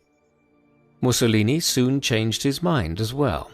In November 1914, he founded a newspaper, Il Popolo d'Italia, the People of Italy, in Milan, one which took a pro-war stance. This volte-face in his views on the war saw Mussolini expelled from the Italian Socialist Party. This period was the critical one in terms of his shifting political stance, and Benito now founded a new political party. He named it the Fascio Rivoluzionario d'Azione Internazionalista, meaning revolutionary fasces of international action. The term fascis comes from an old Latin term for a bundle of rods or a sheaf. In the Kingdom of Italy in the late 19th century, it had emerged as a term to describe a strong, united group of political actors. It is from this which the term fascism would ultimately derive, and Mussolini's followers soon became known as fascisti, or fascists. In line with his newfound emphasis on nationalism and socialism, Mussolini volunteered for military service. After some initial reservations about calling him up owing to his history as a revolutionary socialist, he was drafted at the end of August 1915 and would fight in several engagements against the Austro-Hungarians along the Isonzo River at what is now the border between Italy and Slovenia. He was commended for his service between 1915 and early 1917 and promoted to the rank of corporal. His war ended when a mortar shell exploded near him in a trench, wounding him considerably and leaving him with dozens of shards of metal in his body. Throughout this period, he became more and more disillusioned with his previous beliefs in revolutionary socialism of the communist variety and now moved towards a more extreme nationalist bent. Thus, as the war was coming to an end, Mussolini began advocating for a revitalization of Italy to become a great power and to acquire spazio vitale, literally meaning living space. The idea that Italy should expand to conquer land around the Mediterranean Sea, which the Roman Empire had once ruled over. The idea would later be paralleled in the Nazi concept of acquiring Lebensraum in Eastern Europe. In this, Mussolini was influenced by Giuseppe Bottai, a figure he met in 1919 and who would be a major figure in the conceptualization of Italian fascism. The years of the First World War were also important in Mussolini's personal life. Around the time the war broke out, he had married Ida Dalser, the daughter of a former mayor of Trento, who had studied cosmetics in Paris. They probably met in Trento while Mussolini was working there, and she subsequently relocated to Milan with him, with Ida often supporting him financially based on her family's wealth and her work as a beautician. The marriage did not last long. They divorced in 1915, though not before she fell pregnant and gave birth to Benito Albino. Benito Sr.'s subsequent treatment of his first wife and son was appalling. He did not support them in any way, and after he came to power in 1922, he had them placed under police observation as he repeatedly denied ever having been married to Dalser. He also had records of their marriage systematically destroyed, though one court record has survived in the Milanese archive that proves that they were married. Eventually, Ida died living in semi-house arrest in 1937 under suspicious circumstances, while Benito Albino was placed in an asylum on account of his repeated claims to be Mussolini's son. He died there in 1942. As soon as he divorced Ida in 1915, Mussolini married Rachele Guidi, his mistress of several years, and the mother of his daughter Edda, born in 1910. She hailed from Predappio as well, and her widowed mother had been in a relationship with Benito's father after his mother died in 1905. They would have 4 further children, 3 sons, Vittorio, Bruno and Romano, and another daughter, Anna Maria, born between 1916 and 1929. In the immediate aftermath of the First World War, there was a strong view held by many people in Italy that they had been betrayed in the peace settlements that followed between 1919 and 1922. This quickly became known as the mutilated victory, after a term coined by the prominent Italian writer and politician Gabriele D'Annunzio. Italy had entered the war in 1915 on the side of Britain, France and Russia, on the basis that it would receive a considerable amount of territory from the Austro-Hungarian Empire once the conflict was over, specifically lands in the Alpine South Tyrol, bordering northern Italy, and along the Istria and Dalmatian coast on the eastern side of the Adriatic, where Slovenia, Croatia and Italy meet today. These were lands which many viewed as intrinsically part of historic Italy. Many Italian nationalists also sought control over Albania, a country which had been ruled by Italian powers at various times in the ancient and medieval past. Some of these demands were met in the peace negotiations, but Albania became an independent country once again, and Italy did not receive all the territory it had sought on the eastern side of the Adriatic, some of which instead went to the kingdom of Croats, Serbs and Slovenes, that would later become Yugoslavia. This, along with the country's enduring economic problems, meant that while Italy was one of the victorious powers in the First World War, it did not feel that way for many Italians. Mussolini's nascent fascist movement evolved quickly between 1919 and 1922 to take advantage of this sense of Italian alienation. In March 1919, he founded the Fasci Italiani di Combattimento in Milan, which transliterates as Italian Fighting Bands, a clear sign of the shift towards a more militant politics. They soon were forming squadrismo, squads of black-shirted paramilitaries or squadristi, who, in the febrile atmosphere of Italian and European politics in the post-war era, attacked people of Slavic heritage in Italian cities and towns, the perceived enemy of Italy in the contested Adriatic coastal regions. In a striking sign of Mussolini's break from his radical socialist past, the black shirts were also soon involved in running battles with communists in northern Italy, notably during a general strike in Milan in 1920. The black shirts were the first of numerous fascist paramilitary organizations that would appear in Europe over the next decade or so, others being the SA brown shirts of the Nazis, the black shirts of Oswald Mosley in Britain, and the green shirts of the Yugoslav Radical Union in the Balkans. The black shirts in Italy would remain a feature of Mussolini's organizations even after he established a new party again in 1921. This was one known as the Partito Nazionale Fascista, or National Fascist Party. It would be the first fascist party to seize power anywhere in Europe. What is perhaps most striking about Mussolini's movement is the speed with which he managed to secure power. The National Fascist Party was established in November 1921, and less than a year later, Mussolini was in charge of Italy. In the 1921 general election, while still campaigning as the Fasci Italiani di Combattimento, Mussolini and his followers had won 35 seats in a general election as part of the wider National Bloc.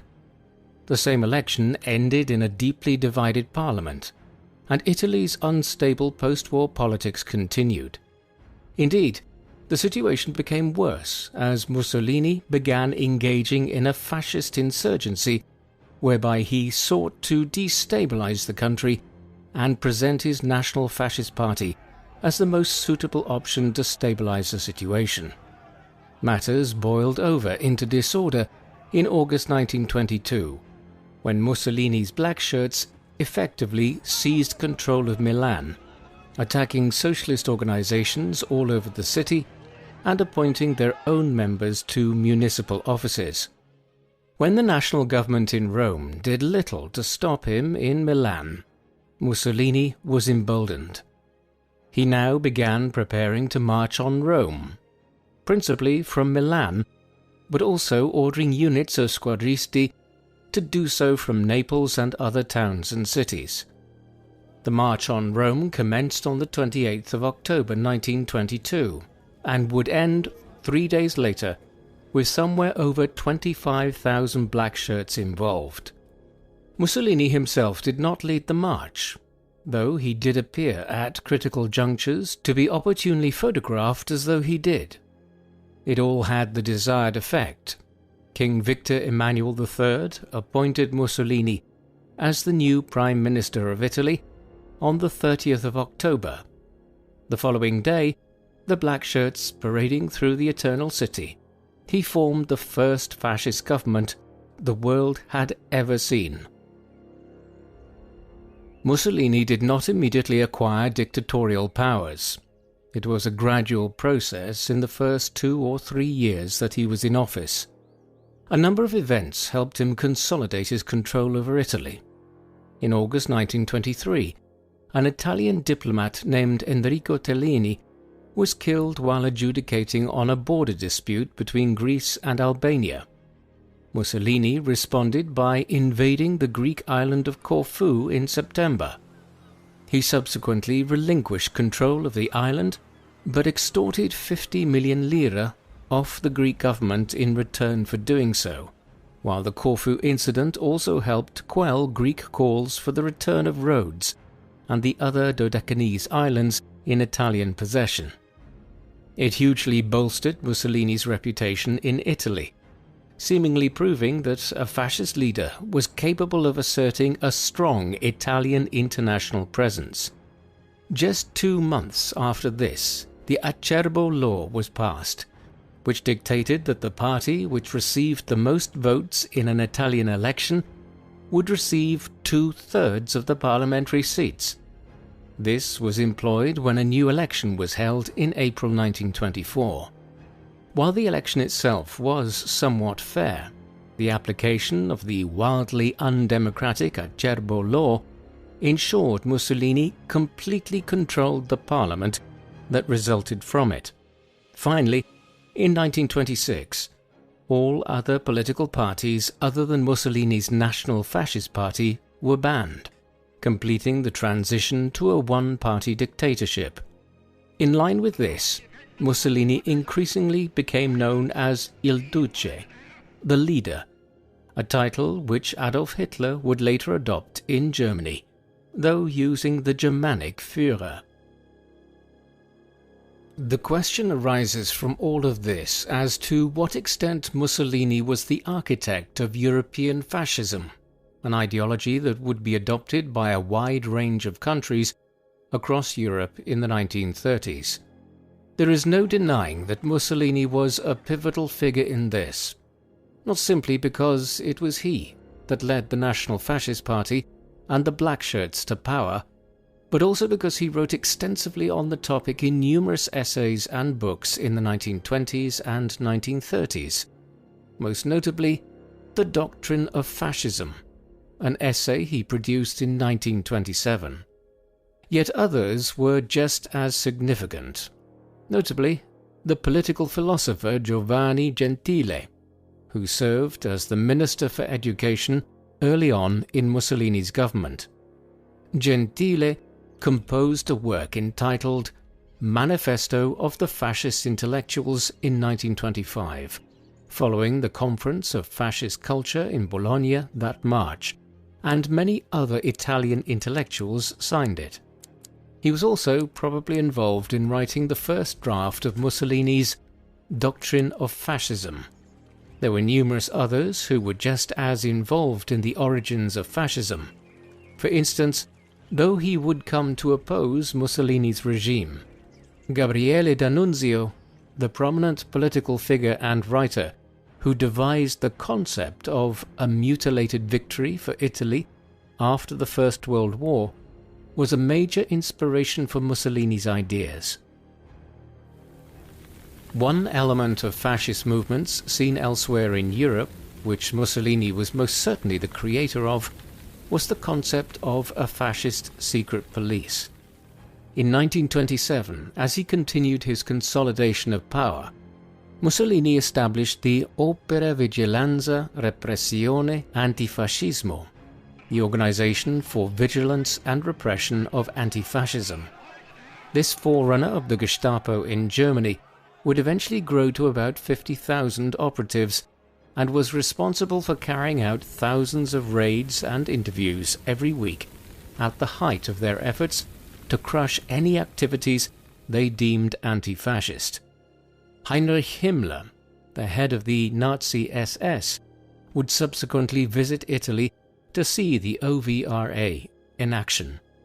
Not everyone looking on at the development of the Italian police state in the 1920s and 1930s was appalled. For instance, Winston Churchill, the future wartime leader of Britain, expressed some admiration for what Mussolini had achieved in bringing stability to Italy and reducing lawlessness, as did many other international leaders.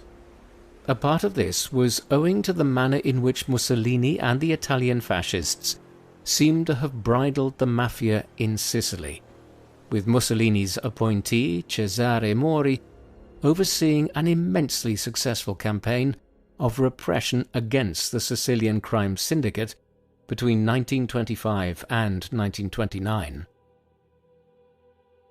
Another element of European fascism which Mussolini pioneered was the development of a cult of personality. His public image was carefully cultivated. Newspapers and other elements of the Italian media were closely censored to present a particular view of him, and a popular phrase of the time was "Il duce ha sempre ragione."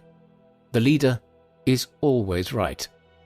Mussolini's relatively young age when he seized power, he being still in his late 30s when the March on Rome occurred, was made note of in fascist propaganda, and his perceived athleticism became a feature of the personality cult around him. This in turn fed into the encouragement of fascist youth organizations, while sport became a particular element of fascist concern in Italy. In 1928, work commenced on the Foro Mussolini in central Rome, today's Foro Italico. Modelled on the forums built by the Roman emperors in central Rome, Mussolini's forum was a giant sports complex, complete with stadiums, tennis courts, and other facilities.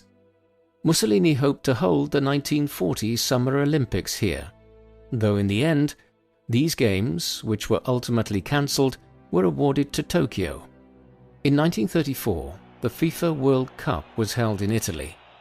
It proved to be a major boon to Mussolini's regime, as Italy won the tournament at home, defeating Czechoslovakia in the final. The team followed up their success when they retained their title in France in 1938. Legend has it that Mussolini telegrammed the team in Paris before the final against Hungary with a message saying, "Win or die."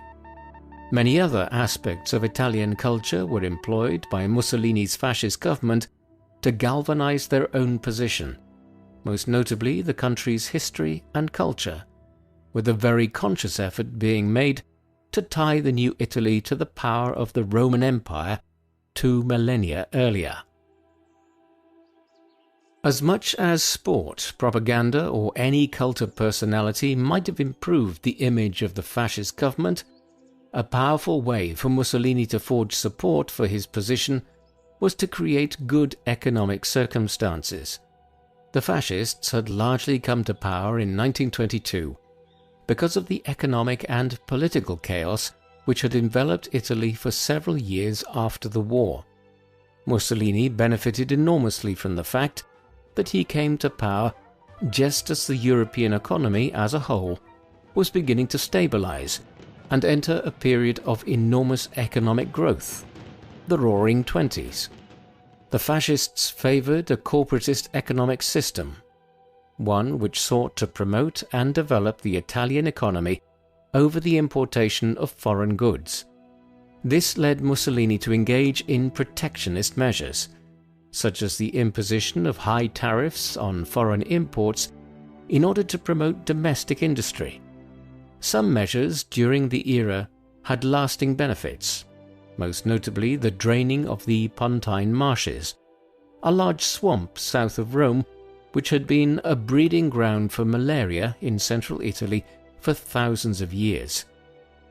From the late 1920s onwards, a policy of draining these extensive lands and creating model new towns like Latina, Pontinia, and Pomezia was undertaken.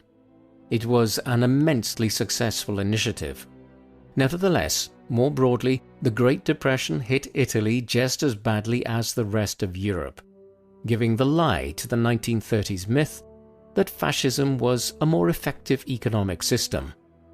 Ultimately, Mussolini ordered the mass state takeover of the Italian economy, and it would take until the mid-1950s before Italy returned to the economic output seen in 1929, before the Depression began. Throughout these years, Mussolini still continued to play the part of a happily married man, and his second wife, Rachele, would remain married and devoted to him until his death in 1945. However, he was a serial philanderer, one who had a great many mistresses over the years, and probably a huge number of casual partners. One of the more famous was Margherita Sarfatti, a prominent Jewish Italian art critic and journalist who wrote a biography of Mussolini in the mid-1920s, shortly after he came to power. We can get a sense of how many others there were from the fact that Mussolini is known to have sired at least 9 illegitimate children with 8 different mistresses. Mussolini's last illegitimate child, Elena Curti, only passed away in 2022 at the age of 99. An important part of Mussolini's approach towards government was the aim of building Italy into a great power and rectifying the perceived injustice the country had suffered at the end of the First World War. One of the resentments held by many Italian nationalists was that, unlike Britain and France, Italy had not received control over mandated League of Nations territories, such as Germany's former African colonies, or the lands of the Ottoman Empire in the Levant. Mussolini would seek to remedy this by solidifying Italian control over its existing colonies and expanding them where possible. He began in Libya, a large colony in the Maghreb which Italy had acquired nominal control over in 1911, but which remained unstable. Between 1923 and 1932, the pacification of Libya was engaged in liberal policies that had been adopted after the First World War were announced, and ethnic laws were introduced that, for instance, forbade intermarriage between Italians and the Arab and Berber natives. Thousands of Italian colonists were also brought in. A fierce war of resistance was then engaged in by the natives, one which led to the use of chemical weapons, mass murder, and the development of a concentration camp system by Mussolini's regime. Huge numbers of Bedouin and Berber people were also moved from their traditional homelands and resettled as part of a program of genocide and ethnic cleansing. In all, around 50,000 natives are understood to have been killed by the Italian government during the pacification of Libya, though precise figures are hard to establish for a country where demographic records were extremely limited in the early 20th century. Once the pacification of Libya was completed in the early 1930s, Mussolini turned his attentions to the Horn of Africa. Here, Italy had 2 colonies that were in relatively close proximity to one another, but divided geographically. These were Italian Somaliland, corresponding closely to modern-day Somalia and lying on the Indian Ocean side of the Horn of Africa, and Italian Eritrea, a colony lying on the Red Sea end of the region. Between them lay French and British colonial enclaves and the Ethiopian Empire, or Abyssinia, virtually the only native polity in Africa not to have been colonized between 1870 and 1914. The Japanese invasion of Manchuria in 1931 and the establishment of the puppet state of Manchu Kuo had badly damaged the League of Nations' remit to protect the national independence of sovereign states, and so the Italians invaded Ethiopia in October 1935, with little concern for the potential international backlash. The Second Italo-Ethiopian War was fought over a period of nearly a year and a half, down to the spring of 1937. In the course of it, the Italians would eventually conquer Abyssinia, though with considerable difficulty, and the campaign pointed towards weaknesses in the Italian military that would become glaringly obvious in the years ahead when they faced British and Commonwealth troops in North Africa. Both the Italians and the Ethiopians engaged in a wide range of breaches of international law in the conflict, using mustard gas, dum-dum bullets, and engaging in massacres of civilians. The Abyssinia conflict was something of a nail in the coffin for the League of Nations, and also demonstrated that the world had moved into a new era of conflict and breaches of international law. The Italians' campaigns of genocide and ethnic cleansing in both Libya and Ethiopia in the 1920s and 1930s raises questions about Mussolini's racial views. They were different to those espoused by the Nazis in Germany.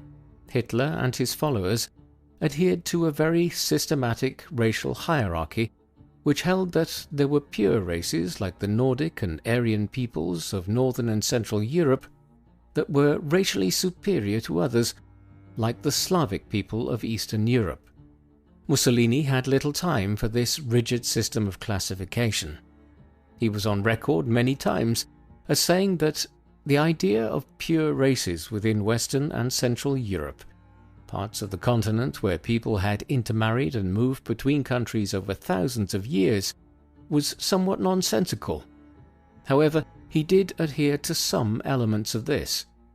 For instance, because Eastern Europe was divided culturally, socially, and politically from Western Europe through most of the medieval and early modern eras, he did accept that the Slavic people were different to the peoples of Western Europe, and was more than willing later to exploit this racial view of the Slavs to make claims on territory in the Balkans for Italy. Elsewhere, he was nowhere near as anti-Semitic as Hitler or the Nazis in general, even being on record as praising the contribution of Jewish Italians to the country's war effort between 1915 and 1918, while he also had several Jewish lovers.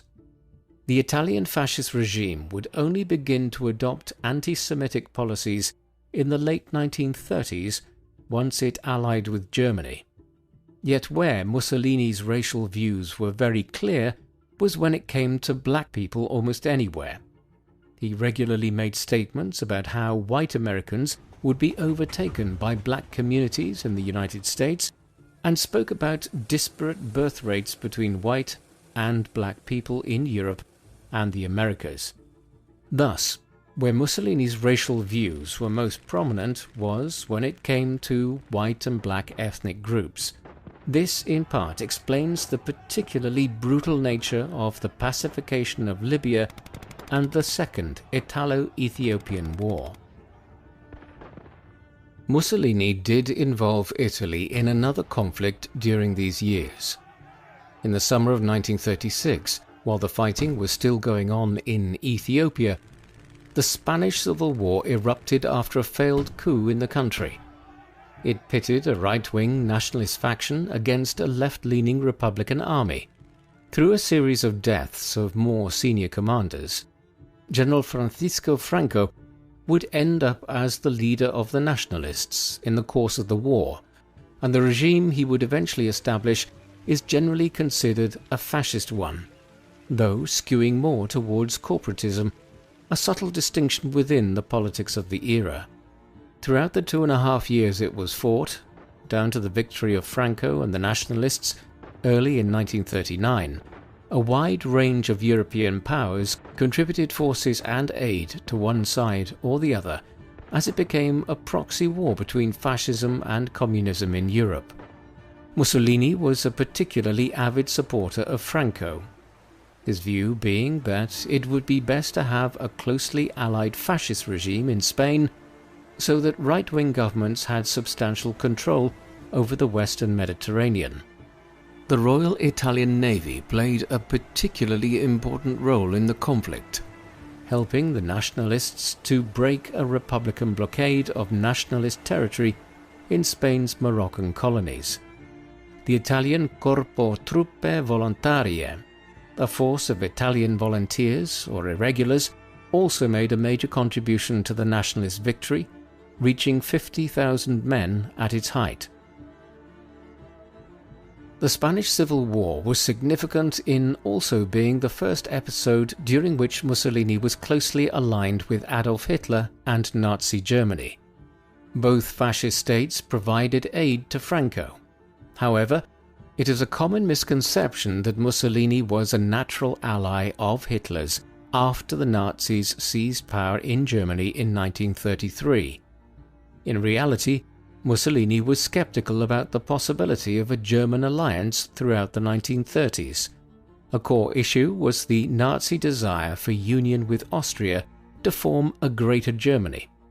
Italy had long-standing claims on land in the South Tyrol region of Austria, bordering the plain of Lombardy, and this created a rivalry between Italy and Germany over Austria. Throughout the period from 1933 to 1938, during which the Nazis attempted to seize control of Austria through numerous means, Mussolini was supported of the Fatherland Front government in Vienna. It was only gradually from 1937 onwards, once Mussolini needed German support for his actions in the Horn of Africa, and the two began cooperating together in Spain, that an agreement was reached in 1937, whereby Mussolini would not overtly resist German annexation of Austria, provided that Hitler would never make claims on any lands which Italy had obtained from Austria at the end of the First World War. With this agreed, Hitler went ahead and annexed Austria in March 1938. At the Munich Conference, convened in September 1938, over German claims to the Sudetenland in Czechoslovakia, Mussolini was a subtle ally of Hitler's, though not overtly, still at this stage. In many ways, the growing alliance between Mussolini and Hitler was a strange one. The pair had very different characters. Mussolini was a brash, outspoken and emotive individual, one regularly used to being photographed in his swimming trunks with famous Italian actresses, a practice Hitler ridiculed. Yet for all Hitler's supposedly contrasting seriousness, it was Mussolini who found himself bored by the Austrians' racial rants when they had first met in Venice in 1934. Much of the common view of Mussolini as a buffoon has largely been derived from Nazi impressions of him and the incompetent performance of the Italian military during the Second World War. But this view of Mussolini has been hugely overstated. The Italian dictator was the father of European fascism and had authored multiple books, ranging from writings on politics to a biographical study of Jan Hus, the Bohemian religious reformer of the early 15th century, whose work was an antecedent to Martin Luther and the Protestant Reformation. Mussolini even penned a romance novel called The Cardinal's Mistress.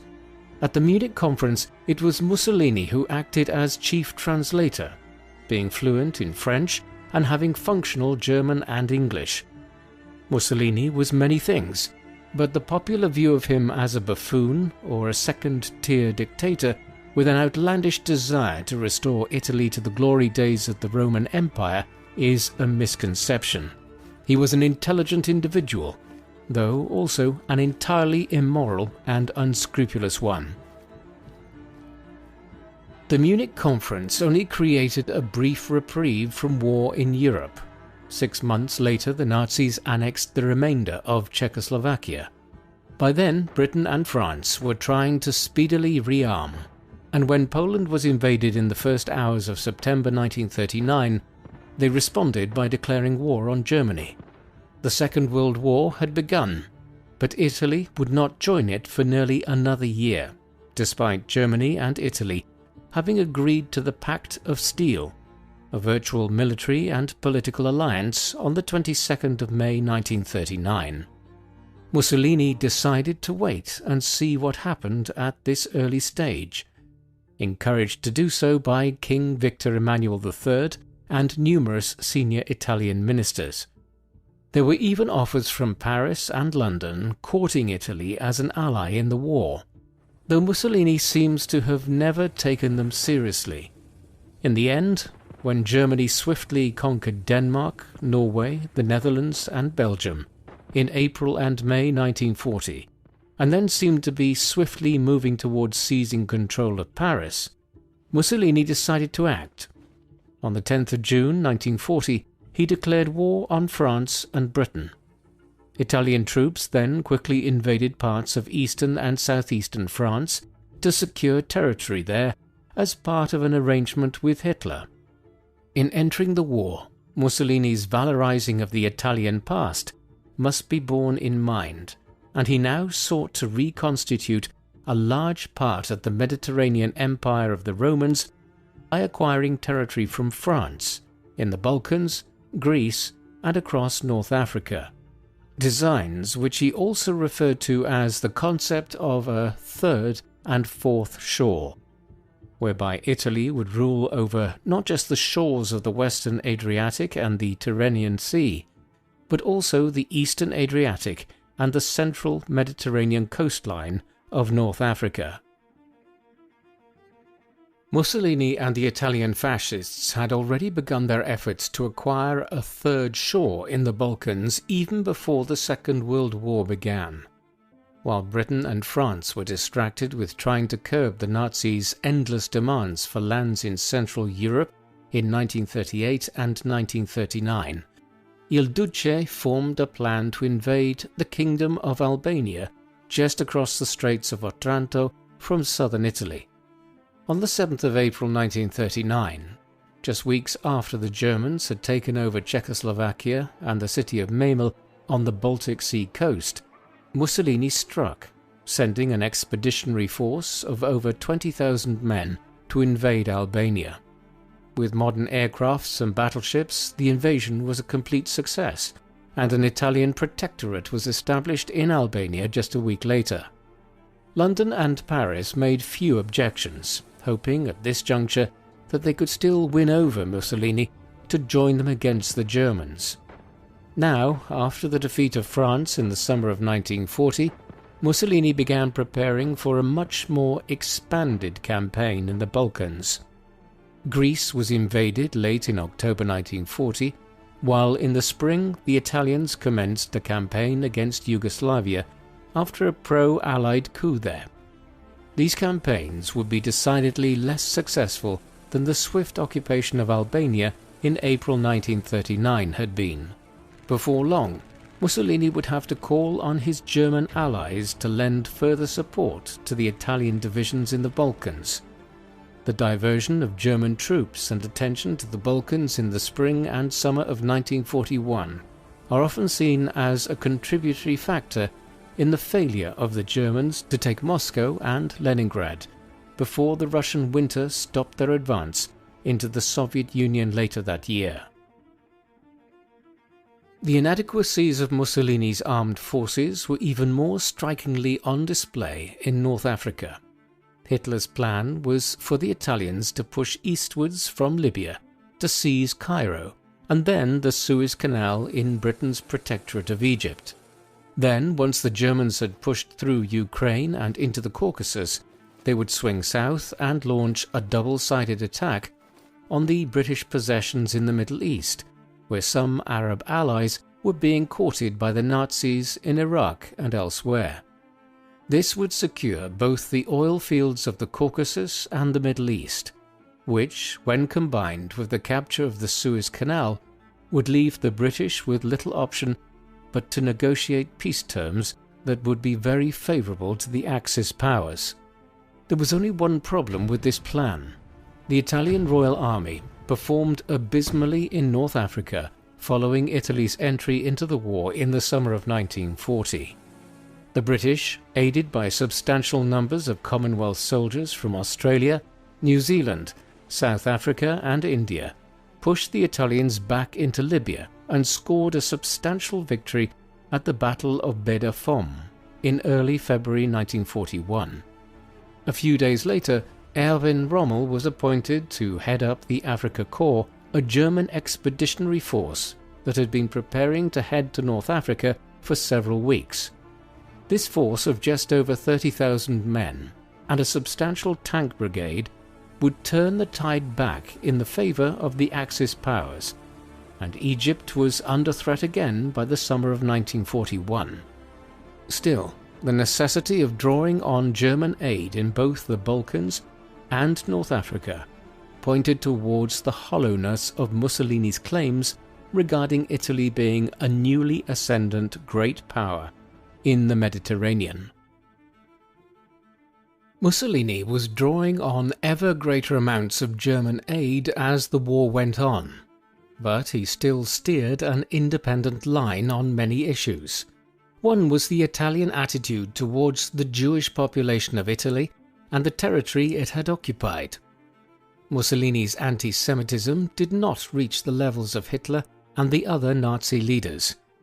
Instead, Mussolini's racial views tended to focus more on distinctions between white and black people and a concern for what he conceived as falling birth rates amongst the white races.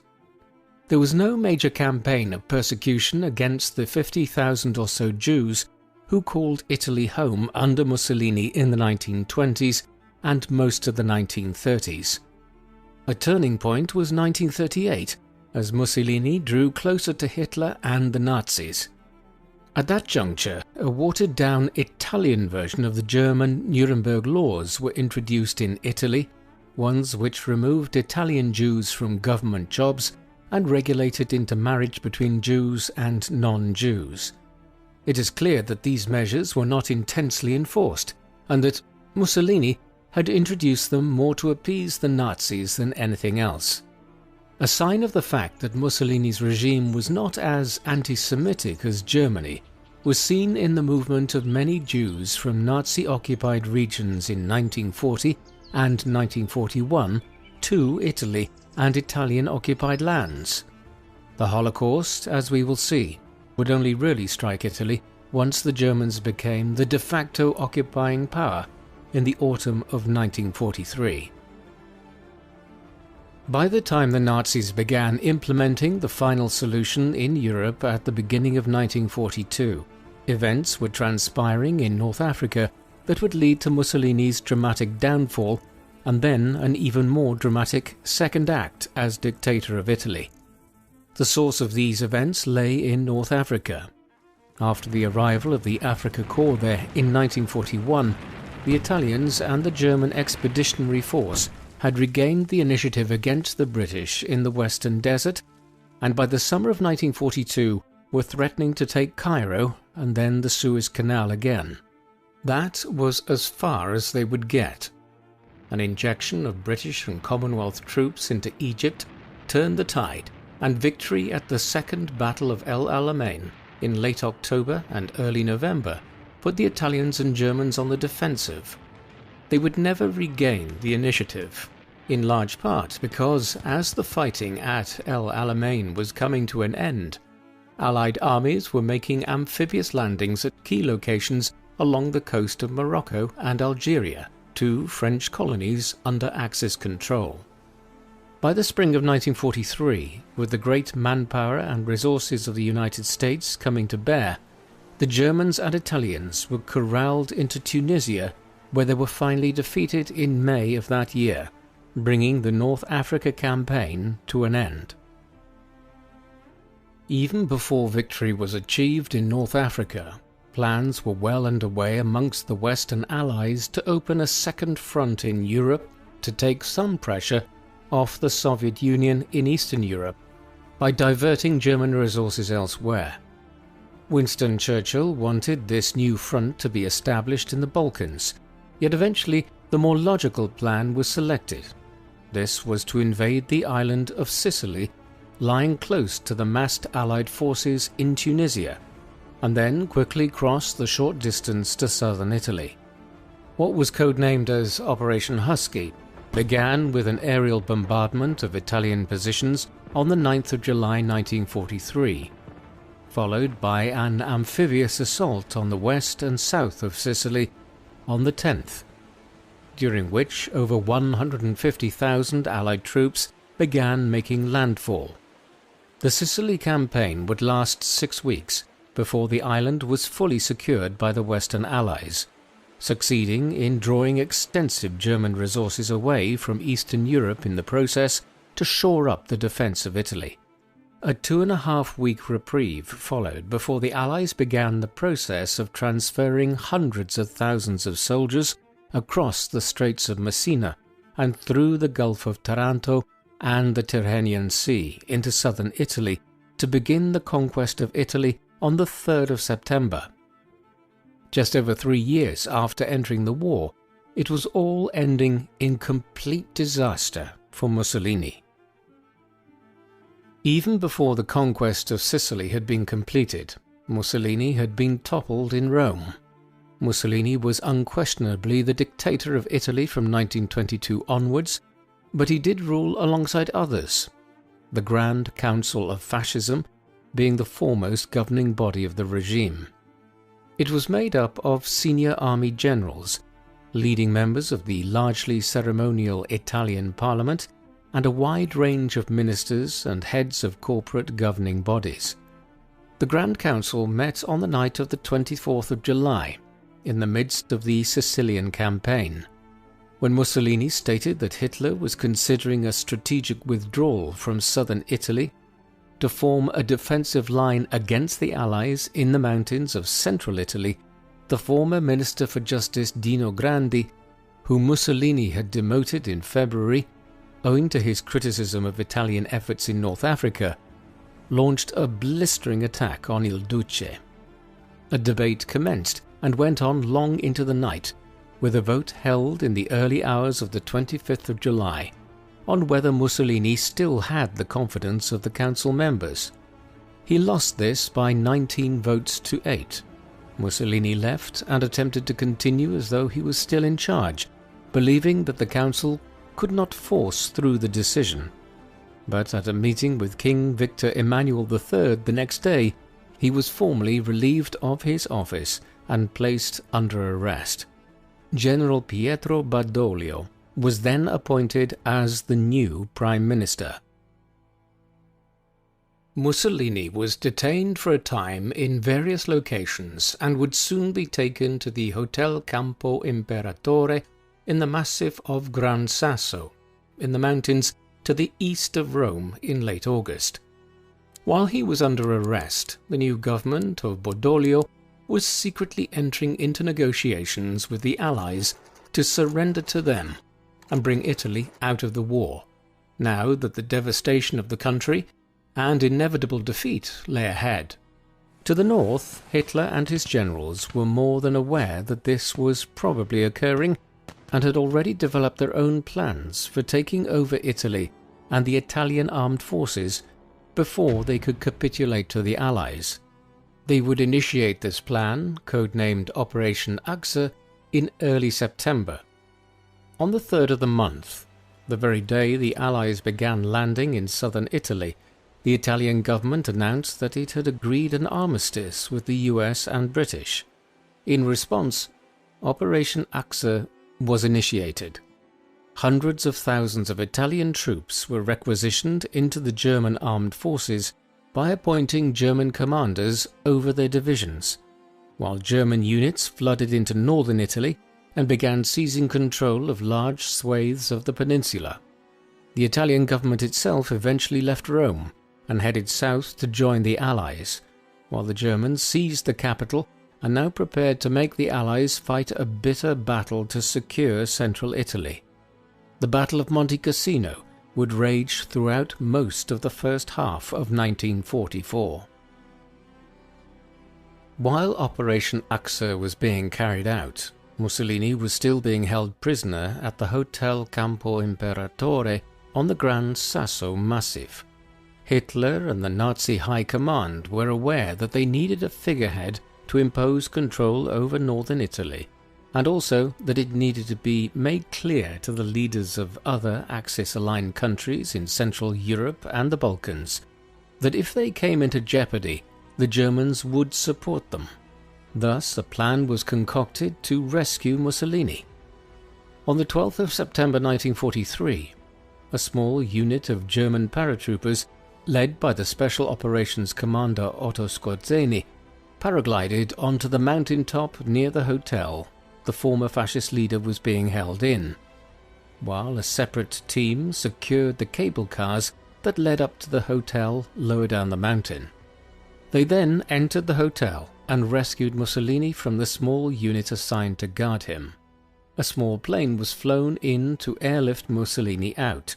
The Gran Sasso raid was so successful that even Churchill remarked on it as an operation of, quote, great daring.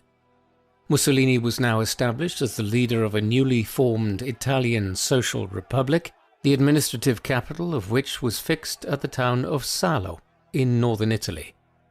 Daring though it might have been, the Gran Sasso raid effectively made Mussolini a puppet ruler for Hitler in Italy.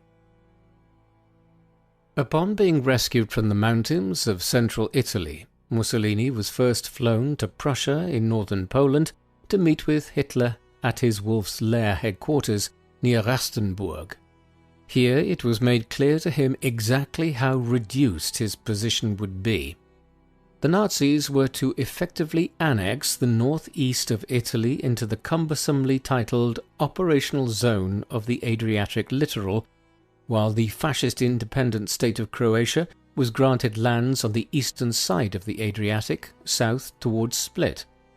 Ironically, these were the lands which had been so contentious and led to the idea of a mutilated peace for Italy after the First World War, aiding the rise of the fascists in the first place.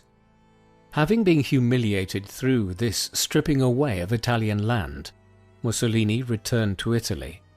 He would reside for the last year and a half of his life at a nice villa on the shores of Lake Garda near Gargnano in northern Italy. He had very little authority over the Italian Social Republic, which he was the nominal head of.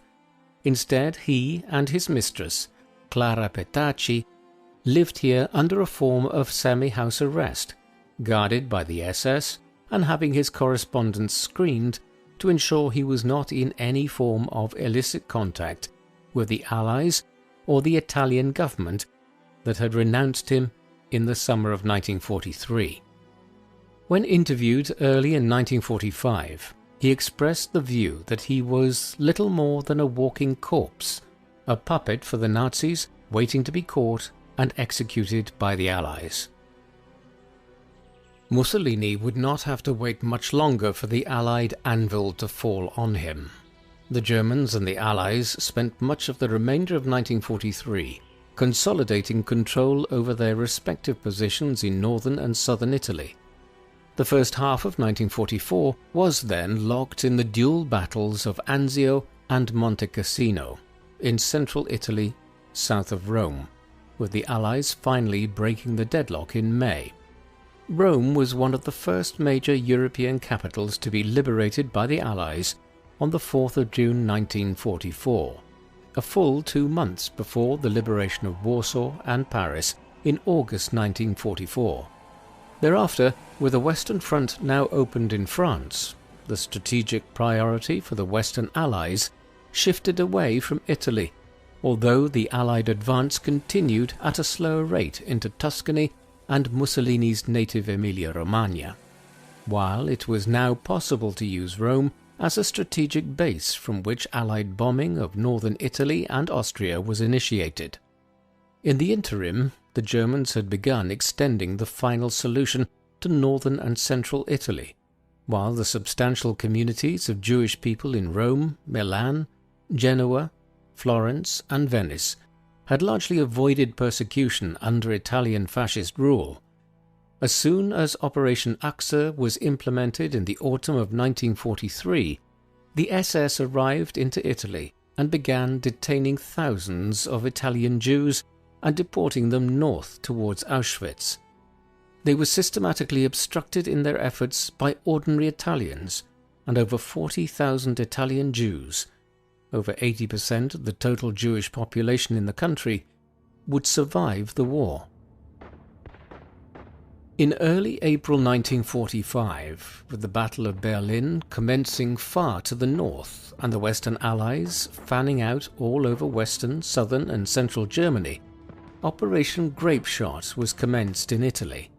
This involved hundreds of thousands of Allied troops moving north to try and break through the Gothic Line, a series of German defences blocking the southern route into the plain of Lombardy.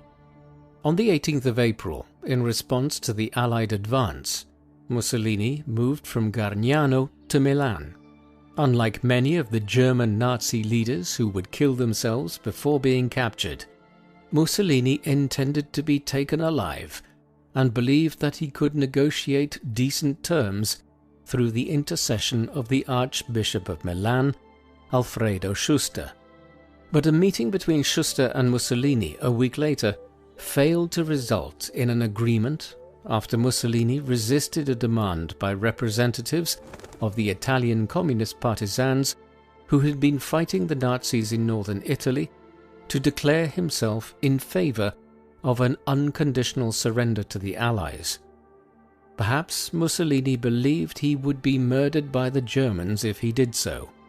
Within hours of the failed meeting, he and his mistress, Clara, along with over a dozen others involved in the government of the Italian Social Republic, had left Milan and were heading north with the goal of reaching neutral Switzerland and from there possibly finding asylum in Spain, where Franco might look favourably on Mussolini given the aid he had provided the nationalists with during the Spanish Civil War. Il Duce would never make it to Switzerland, let alone Spain. On the 27th of April, he and Petacci were apprehended near Lake Como outside the village of Dongo by some Italian communist partisans. They were placed under arrest while they determined what steps to take. It was well known that Mussolini, like all other Axis leaders and war criminals, was to be handed over to the Allied authorities in order for him to stand trial before the International Military Tribunal that would soon assemble in the city of Nuremberg in Germany once the war ended. The partisans had other ideas. Under the orders of Walter Audizio, a leading Italian communist partisan, Mussolini, Petacci and the rest of their party were executed before a firing squad on the 28th of April 1945 in the village of Giulino. He was 61 years old at the time. Mussolini and Petacci's corpses, along with other members of the Italian Social Republic's government, Nicola Bombacci and Alessandro Pavellini, were trucked to Milan in the early hours of the 29th of April and hung upside down in the Piazzale Loreto Square in the city, where their corpses were stoned by a crowd. A day later, Hitler killed himself in Berlin, and 2 days after that, German Army Group C surrendered to the Allies in Italy. The war in Europe ended 5 days later. Mussolini's remains had a very unusual after-story. After his corpse was taken down from the gibbet in the Piazzale Loreto, it was buried in an unmarked grave in the Musocco cemetery in northern Milan.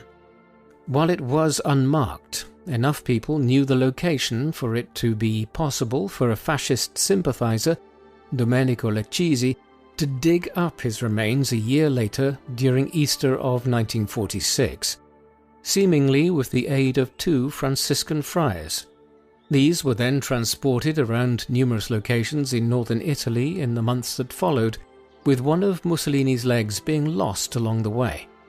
Hiding places included a villa and a convent, as the authorities sought to track down the body. Eventually it was located, and the government chose to have the remains secretly hidden at a rural monastery near Milan.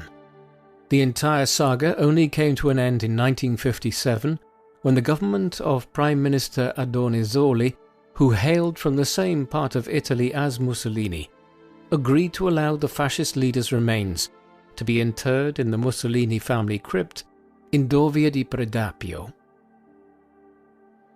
To some extent, Mussolini's shadow would continue to hang over Italy and its politics in the post-war era. Christian Democracy emerged as the most important political party, an organization which had its roots in the Italian People's Party, an entity created in 1919 which had splintered into pro- and anti-fascist factions. For instance, the first post-war Prime Minister of Italy, Alcide de Gasperi, had originally supported the People's Party's involvement in the first Mussolini government in 1922, though he later renounced his support. More broadly, Christian Democracy veered to the right of the political spectrum. The 1970s and 1980s were a particularly tumultuous time in Italian politics, one known as the Years of Lead, and characterized by killings, terrorism, hostage-taking, and general lawlessness by far-right, far-left, and organized crime elements, a political atmosphere which mirrored the chaos of the 1919 to 1922 period, that allowed for Mussolini to seize power in the first place. The country has also continued to experience the legacy of the economic problems which characterized Italian politics both prior to and during the fascist era, namely the poverty of southern Italy. Given this seeming inability to fully resolve long-standing economic and political problems, it is unsurprising that recent decades have witnessed a renewed drift towards the far right of the political spectrum in Italy, with some parties being described as neo-fascist. Benito Mussolini was a complex political figure. He was an immensely important individual in the history of 20th century Europe, the father of fascism, or at least the first individual to lead a corporatist and fascist country in modern times. He was also an intellectually capable person, one who wrote numerous books, articulated a vision for Italian society after the tumultuous first 60 years of the Kingdom of Italy, and sought an alternative form of socialism to the communism that was taking root in Russia in his own time. Yet all of this contrasts sharply with other elements of his life and career. Some began to view Mussolini as a trumped-up buffoon over the years, a purveyor of a ridiculous machismo, and a dictator who proved to be an absolute liability as an ally for Hitler and Nazi Germany from 1940 onwards. The Italian army underperformed everywhere it fought against the Allies. It was only when the Afrika Korps arrived to North Africa early in 1941, and after the Germans took over the remnants of the Italian army in Italy and the Balkans in the autumn of 1943, that the Allies began to meet stiff resistance on both fronts. In this sense, it was fitting that Mussolini had to be personally rescued from his own people by the Germans in September 1943, and spent the last year and a half of his life as little more than a German puppet ruler. Still, we should not view Mussolini as an insignificant figure. His racial views and capacity for mass murder were nowhere near as extreme as those of Adolf Hitler, but in both his colonial policies in Africa in the 1920s and 1930s, and in tying his mast to that of the Nazis from 1940 onwards, he inflicted an enormous amount of suffering on the lives of many people around the Mediterranean and the Horn of Africa. What do you think of Benito Mussolini? Did he represent a significantly different form of fascism than the Nazis? Or did the actions of Italy in Africa, under his watch, demonstrate that he was just as genocidal as Hitler? Please, let us know in the comment section. And in the meantime, thank you very much for watching.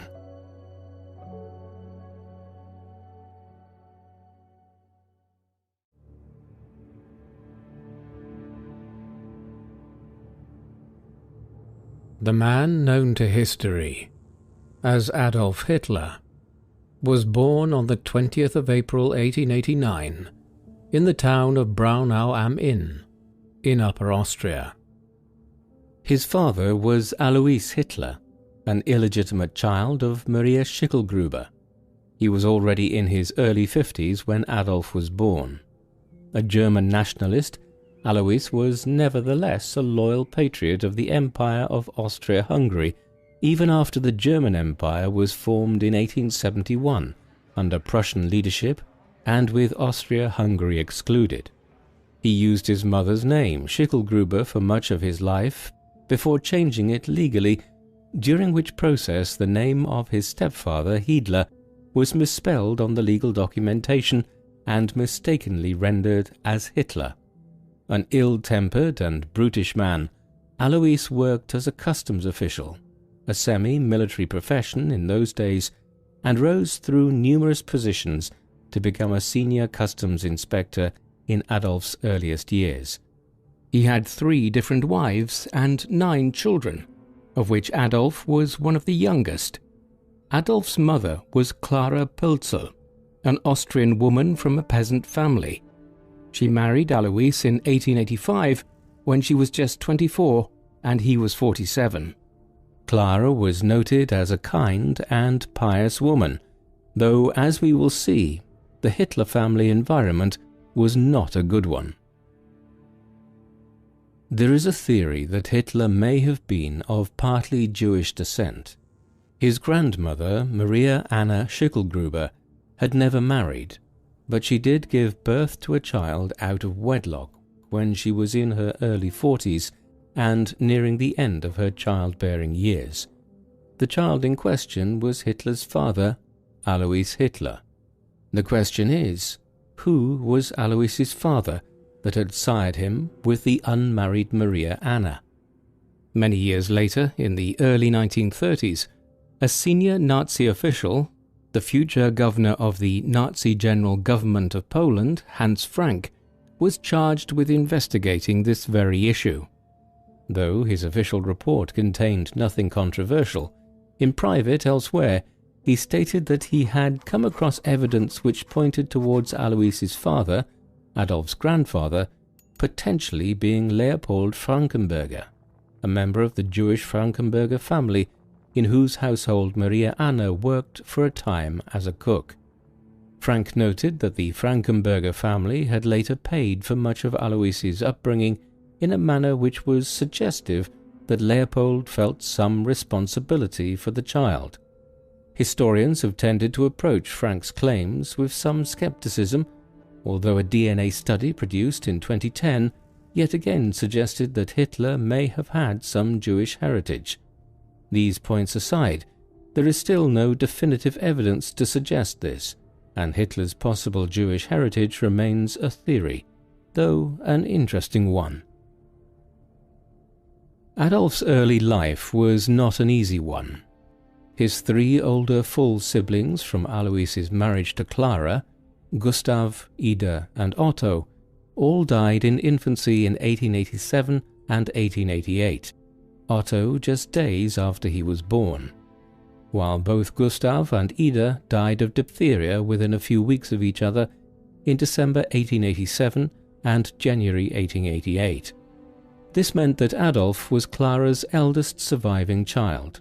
She doted on him, and it has been speculated that some of Hitler's narcissism in later years stemmed from his relationship with his adoring mother. The same certainly could not be said of his father. Alois Hitler was a tough, brutish man.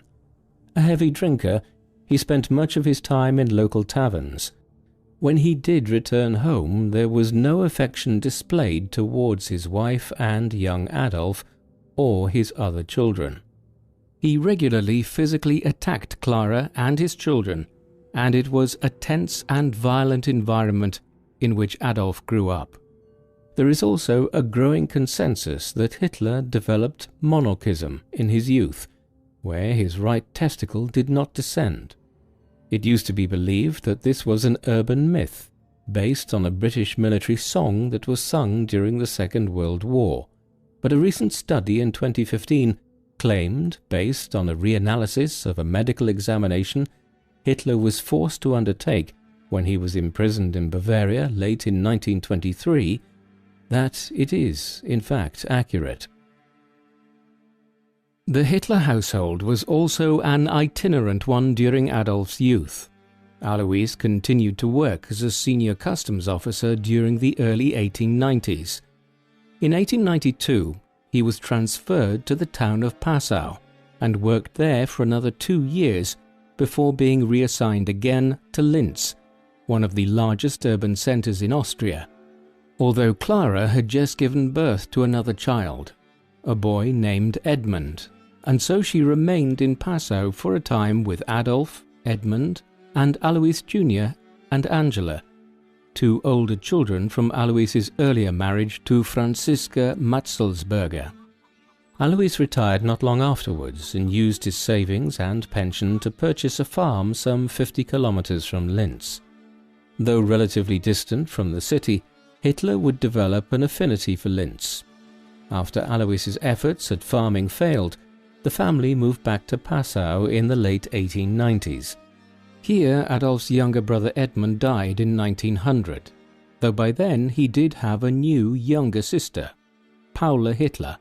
Born in 1896, she was one of the few members of the Hitler family who would live a long life.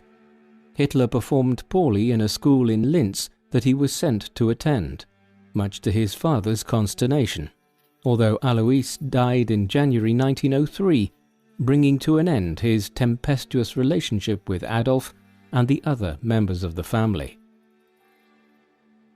As he entered his late teens, Hitler left Linz in 1907 and headed for Vienna, the capital of the very large Austro-Hungarian Empire. There he developed a great interest in fine art.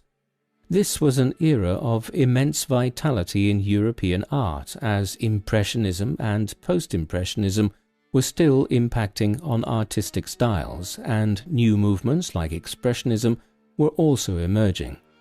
Hitler wanted to be part of this and applied on several occasions to study at the Academy of Fine Arts in Vienna, but was rejected.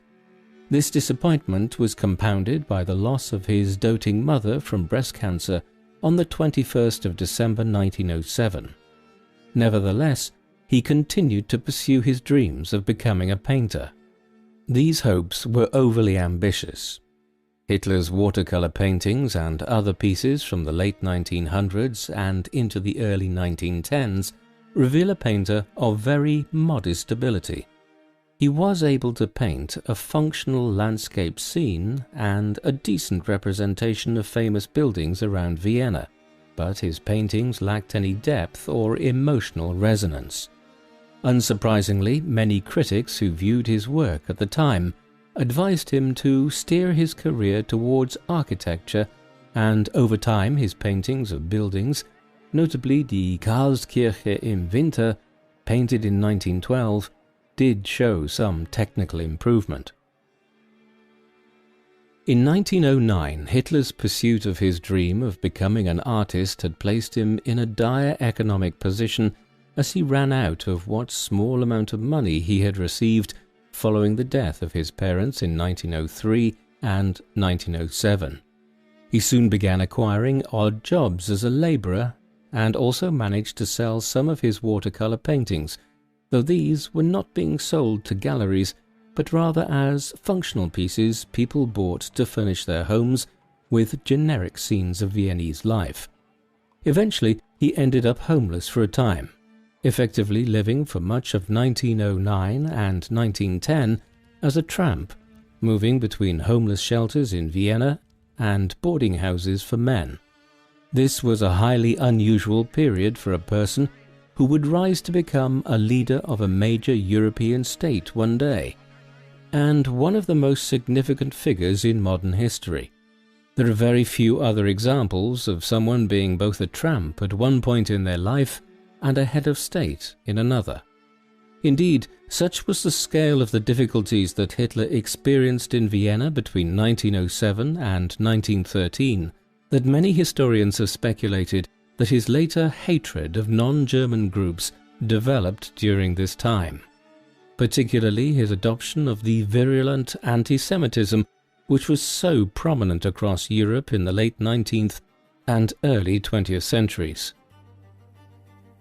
Hitler moved to Munich in the Bavaria region of southern Germany in May 1913, a city in which both his future and that of Nazism would be forged.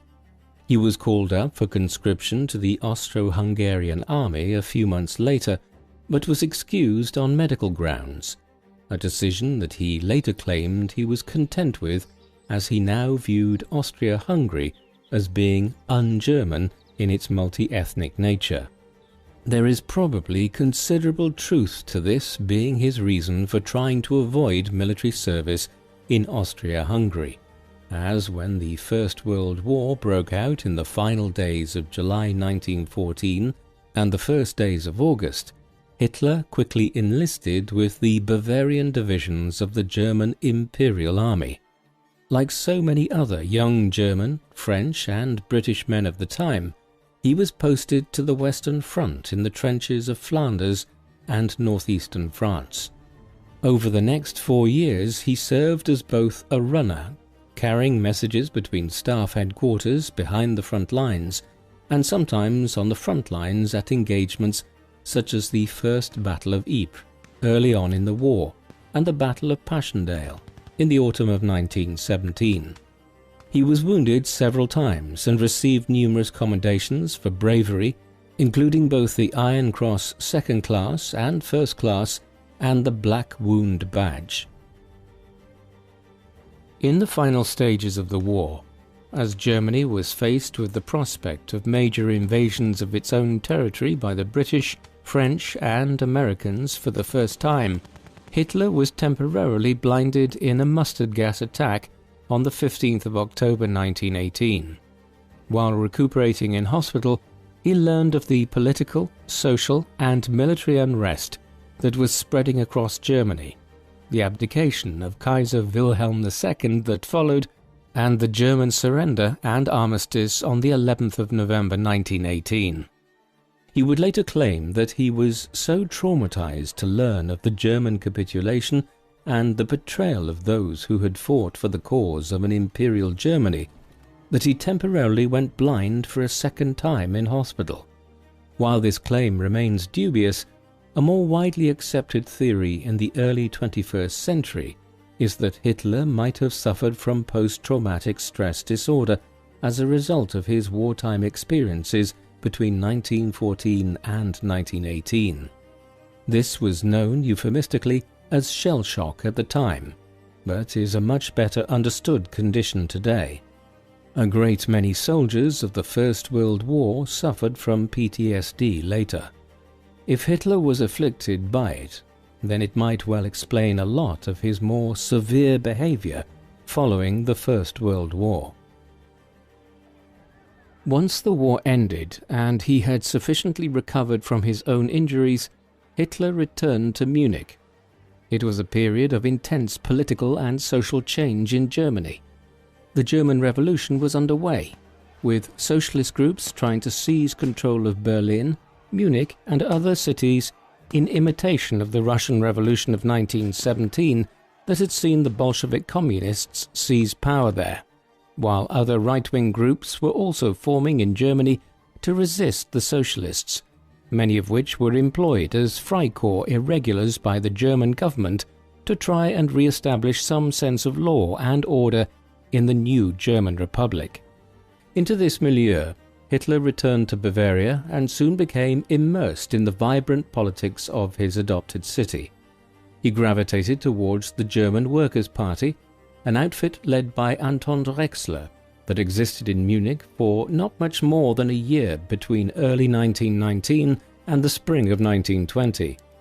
Hitler was working clandestinely as an army intelligencer, charged with investigating the activities of parties such as the German Workers' Party, but he was soon genuinely drawn to Drexler's ideas, in particular his belief that Germany had been betrayed at the end of the war. There was a strange paradox in this period. While Hitler was primarily associated with the German Workers' Party, he also had ties during these years to the Bavarian Communist movement. For 4 weeks in April and early May 1919, the Bavarian Communists had succeeded in gaining control over much of Bavaria and had declared the creation of a Bavarian Soviet Republic, though their revolution was quickly suppressed. During this, Hitler had clearly been involved with the Communists in some capacity, though the extent to which this was part of his work with the army, or whether he was a supporter of the Communists, remains a topic of considerable debate. For instance, Hitler attended the funeral of Kurt Eisner, a prominent Jewish German communist in Bavaria, in the spring of 1919, and wore a mourning band. Given Hitler's later vitriolic hatred of the Bolshevik communists of Russia and the view of fascism as being the far-right opposite of the far-left socialist policies of interwar Europe, it seems completely out of character that he would have engaged in such activities in 1919. Yet, it is not as strange as it might first appear. Many fascists across Europe in the 1920s and 1930s flirted with communism before drifting towards fascism. Moreover, Both movements placed an emphasis on the idea of the members of a society working together as a cohesive whole, and on labour movements. Indeed, the Nazi Party's official name, when translated into English, was the National Socialist German Workers' Party. Thus, the paradox of Hitler flirting with communism before moving towards the far right is not as unusual as it might seem. The far right and the far left in interwar Europe had some aspects in common, despite their differing ideologies. After he more firmly began to adhere to the German Workers' Party of Drexler rather than the Bavarian Communists, Hitler's political ideology began to become more firmly established.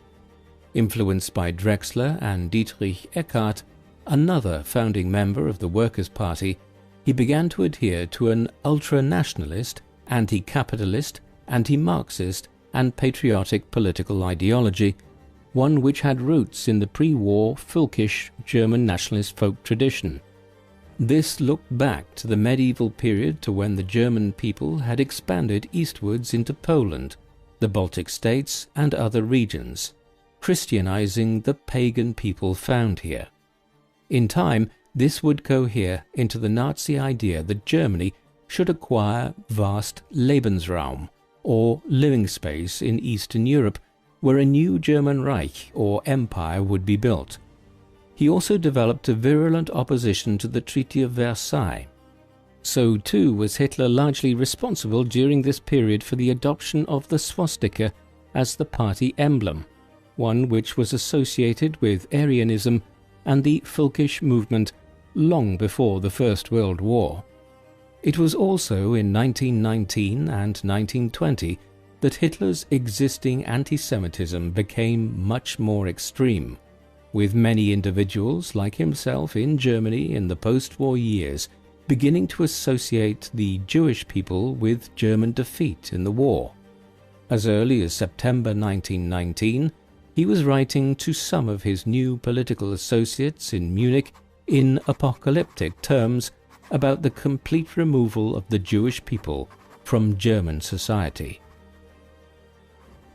In order to appeal to individuals who might have been briefly inclined to support the Bavarian Communist movement in 1919, in the spring of 1920, the name of the German Workers' Party was changed to the National Socialist German Workers' Party.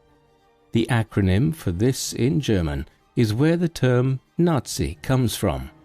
The black swastika on a red background now fully emerged as the emblem of the party. From its inception, Hitler, who was now discharged from the army around the same time and committed himself fully to the Nazi movement thereafter, was one of its central figures. In the anarchic political environment of Munich in the early 1920s, he emerged as a noted speaker at political rallies, his energetic performances drawing large crowds, sometimes more out of curiosity than any major desire to join the Nazis. In the summer of 1921, he exploited a controversy over a proposed merger with the German Socialist Party, based out of the city of Nuremberg, as a means to outflank his former mentor, Drexler, and become the new leader of the Nazis. The 2 years that followed between 1921 and 1923 were important in growing the Nazi movement, though its popularity did not extend much beyond Munich and the wider Bavaria region, while this was also a period when key members of the later Nazi government, such as Hermann Göring, Heinrich Himmler, Ernst Röhm and Rudolf Hess, first joined the Nazi Party. The first occasion on which Hitler and the Nazis came to notoriety beyond their immediate sphere of political fringe groups in Munich and Bavaria was in the early winter of 1923. By then, the crisis of the German Revolution and the hyperinflation that had ravaged the German economy after the war were finally beginning to abate as new currencies, the Rentenmark and the Reichsmark, were introduced. Hitler decided the time was ripe to try and seize power in a military coup before the government fully stabilized the situation. On the night of the 8th of November 1923, he and approximately 600 members of the Nazi Sturmabteilung, or SA, seized control of one of the largest beer halls in Munich and declared their intention to take control of the city and then the wider government of Bavaria. Their attempted coup was a pathetic one. Hitler delayed into the early hours of the morning of the 9th, and by the time wider Nazi units were being called to act in different locations, several Bavarian officials, who had been allowed to escape the previous night at the beer hall, had alerted authorities, and the city police and security forces were in place to stop the march of the Nazis through central Munich the following morning. After a limited exchange of fire, the Nazi leaders essentially ran off. Years later, the attempted beer hall putsch in Munich would take on a legendary status amongst the Nazis, but what was primarily striking about it was how disorganized and ill-conceived an effort it had been. Hitler had fled from Munich in the aftermath of the putsch. He was quickly arrested, and on the 24th of February 1924, he was placed on trial. It would last 5 weeks. Hitler ultimately lost the legal battle and was found guilty of high treason in fomenting an attempted coup d'état. But he emerged successful from the trial insofar as it garnered quite a lot of regional and even national press attention for him to promote his views about German politics and society. He was given a sentence of 5 years, which it was intended he would serve at Landsberg prison. However, Hitler would ultimately serve less than 1 year, even with time served during his trial taken into account. Moreover, his months at Landsberg prison in 1924 were formative in his political outlook. It was here that he determined that the Nazis would henceforth seek to use the parliamentary process to destroy the Weimar Republic from within. He also composed much of his sprawling political testament here, Mein Kampf, meaning my struggle. It is easy to dismiss Hitler's political tone today as simply a statement of his racial views. That certainly was a major factor in it, but there were a great many other sections to what ultimately became a long book, ones describing the use of new Nazi and German paramilitary units to govern the continent, and notions surrounding the acquisition of Lebensraum, or living space in the East, to build a vast new Germanic empire in Europe.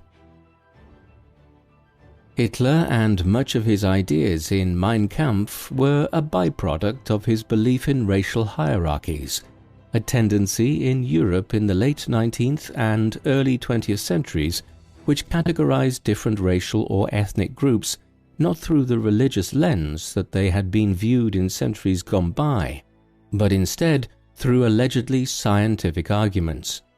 This involved everything from scientists collecting skulls and measuring them to allegedly demonstrate that some racial groups had bigger brains than others, to repurposing the theories of Charles Darwin to argue that not only had human beings evolved through natural selection, but that some racial groups, such as the Germans, British and other people of Europe, had evolved beyond other human groups in places like the Americas, Africa and parts of Asia. At its most extreme, adherents of this view on the different races of the world and eugenics argued that there was a legitimate argument for furthering the more advanced races over the allegedly less advanced ones through political and social movements.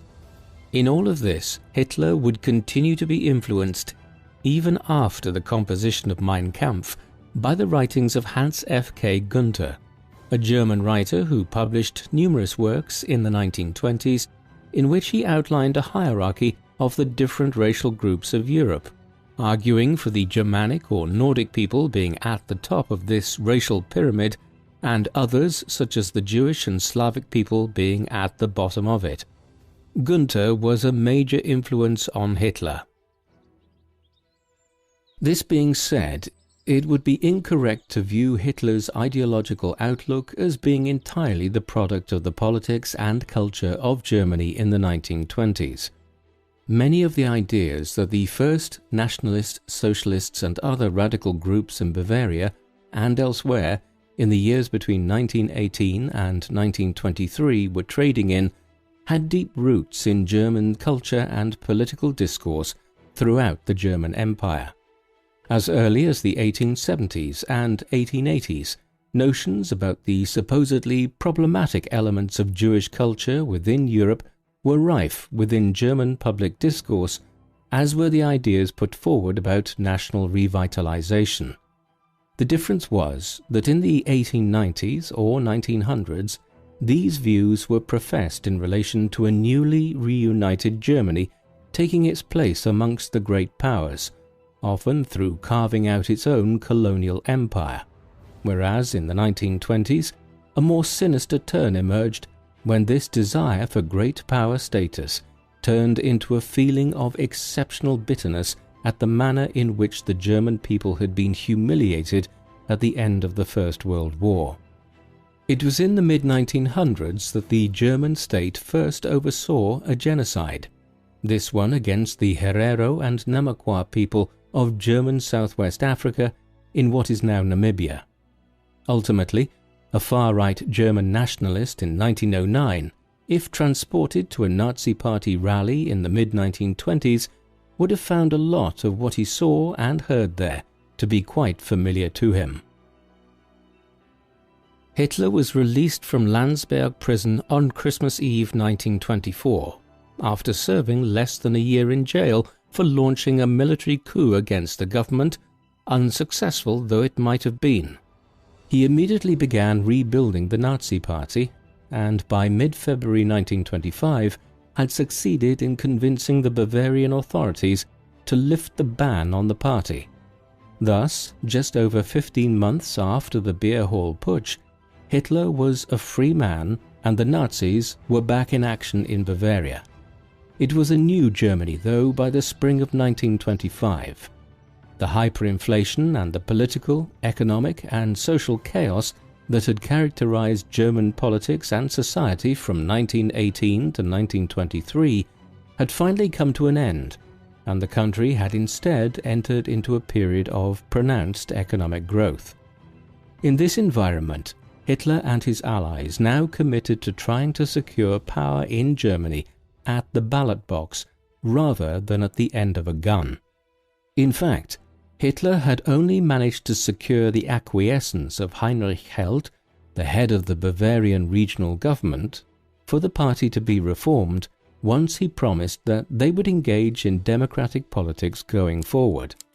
That is exactly what the Nazis initially did, and the period from 1925 to 1929 was one of rebuilding the party and trying to expand it to become a national political entity. It is important to remember that Hitler was not always the all-powerful Führer that he became in 1934, after he combined the offices of Chancellor and President of Germany, and once he dispensed of the threat posed by Ernst Röhm and the SA that same year. He also had rivals for power in the 1920s, none more so than the Strasser brothers, Gregor and Otto. In another development which points towards the unusual ways fascism and socialism could overlap in interwar Europe, the Strassers represented a more left-wing element within the Nazi Party from 1925. They built up their support within the more northerly branches of the party, while Hitler's main support base was in Munich and southern Bavaria. Eventually, Hitler would manage to outflank them, principally at the Bamberg Conference in Upper Franconia on the 14th of February 1926, at which he won over a large cohort of the party to his agenda, though the Strassers would remain a perceived threat for several more years. In any event, the Nazis failed to make any major electoral breakthrough, whether on Hitler's watch or under the Strassers.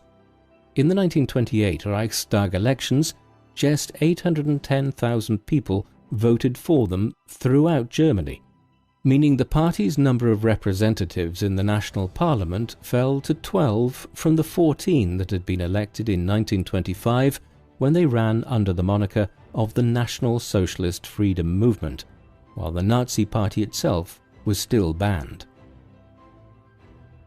After he secured his grip on the leadership, Hitler effectively began running the Nazi Party like a mob boss. The Nazis were primarily based out of Munich, though with branches in other cities to the north, much like the Italian-American mafia expanded westwards from New York and Chicago in the interwar period. While they were engaged in parliamentary democracy in their new iteration from 1925 onwards, they were still steeped in illicit activity, their paramilitary wings like the SA and SS using violence and intimidation to further the party's interests, while the proceeds of crime were often used to fund the party machinery. Individuals met with Hitler in various locations around Munich and were handed out orders on how to promote the Nazi mission. There were few of the democratic inner workings one would expect of a normal political party, with votes on key matters and appointments. Instead, Hitler dispensed patronage like a mafia don, while members of crews were put in place to run Nazi operations in various districts, towns and cities. This methodology would continue long after Hitler's ascent to power, and eminent historians of the Third Reich have noted the manner in which the Nazis in power operated as a series of interpersonal relationships between Hitler and leading ministers and officials. This was not a cabinet-style form of governance, but rather a pyramid, with Hitler at the top, followed by a lower layer of sub-bosses and then a broader layer of enforcers and henchmen. Soon, a fourth layer would be added in the shape of the German people in much the same way as entire communities can become the subjects of criminal organizations where they become extremely powerful. There was often scandal thrown into the mix within Nazi circles in Munich in the late 1920s and into the early 1930s.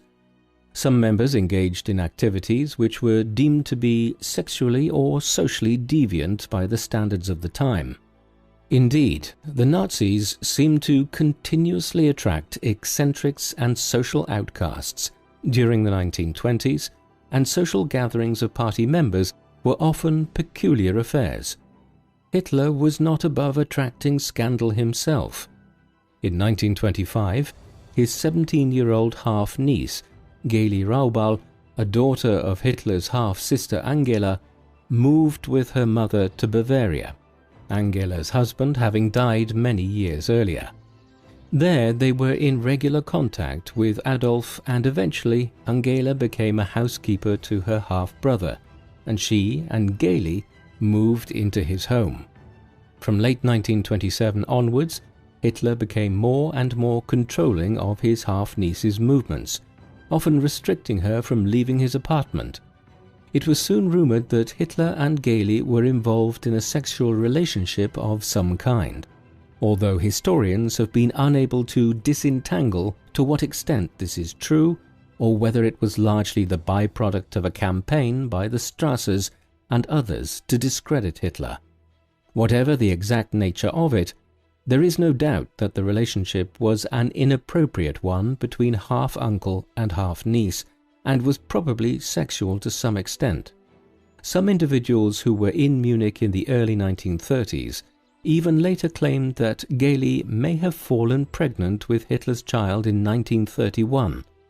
We will never know the truth of this.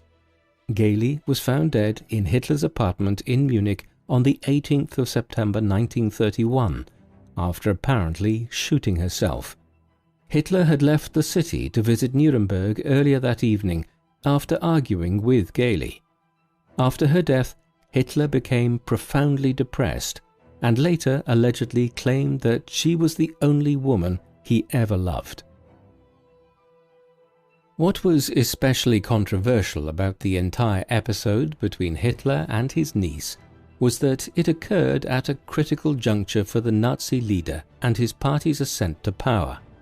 The Nazis were a joke in the eyes of most Germans throughout the 1920s, a potentially dangerous one, given their efforts to overthrow the regional Bavarian government in Munich back in 1923, but certainly not an organization that many people believed could ever realistically claim control over Germany.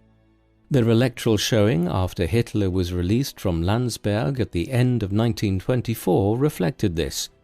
They had obtained just over 2.6% of the national vote in the 1928 Reichstag elections, and the percentage would have been much slimmer had it not been for a solid base amongst disaffected men in Bavaria. Thus, the sudden and rapid rise in popularity of the party following the Wall Street crash of late 1929 and the Great Depression which followed it caught many people by surprise. It should not be attributed to any great strategy on Hitler's part. The Nazis, with their message of bitterness, resentment and anger, had simply been out of vogue during the prosperous years between 1925 and 1929. Now, in the early 1930s, they captured the zeitgeist of a changed Germany experiencing a fresh crisis. In the federal elections of September 1930, nearly 6.5 million Germans voted for them, more than any other party except the Social Democratic Party. Hitler was an important component of the Nazi Party's success in the early 1930s.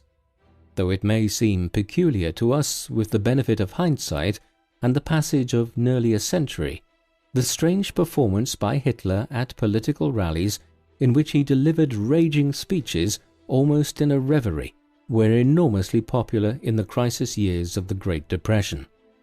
Many people who joined the Nazi movement during these years and who went on to occupy senior positions within the Third Reich spoke after the Second World War of the personal magnetism of Hitler, and he developed an almost messianic following.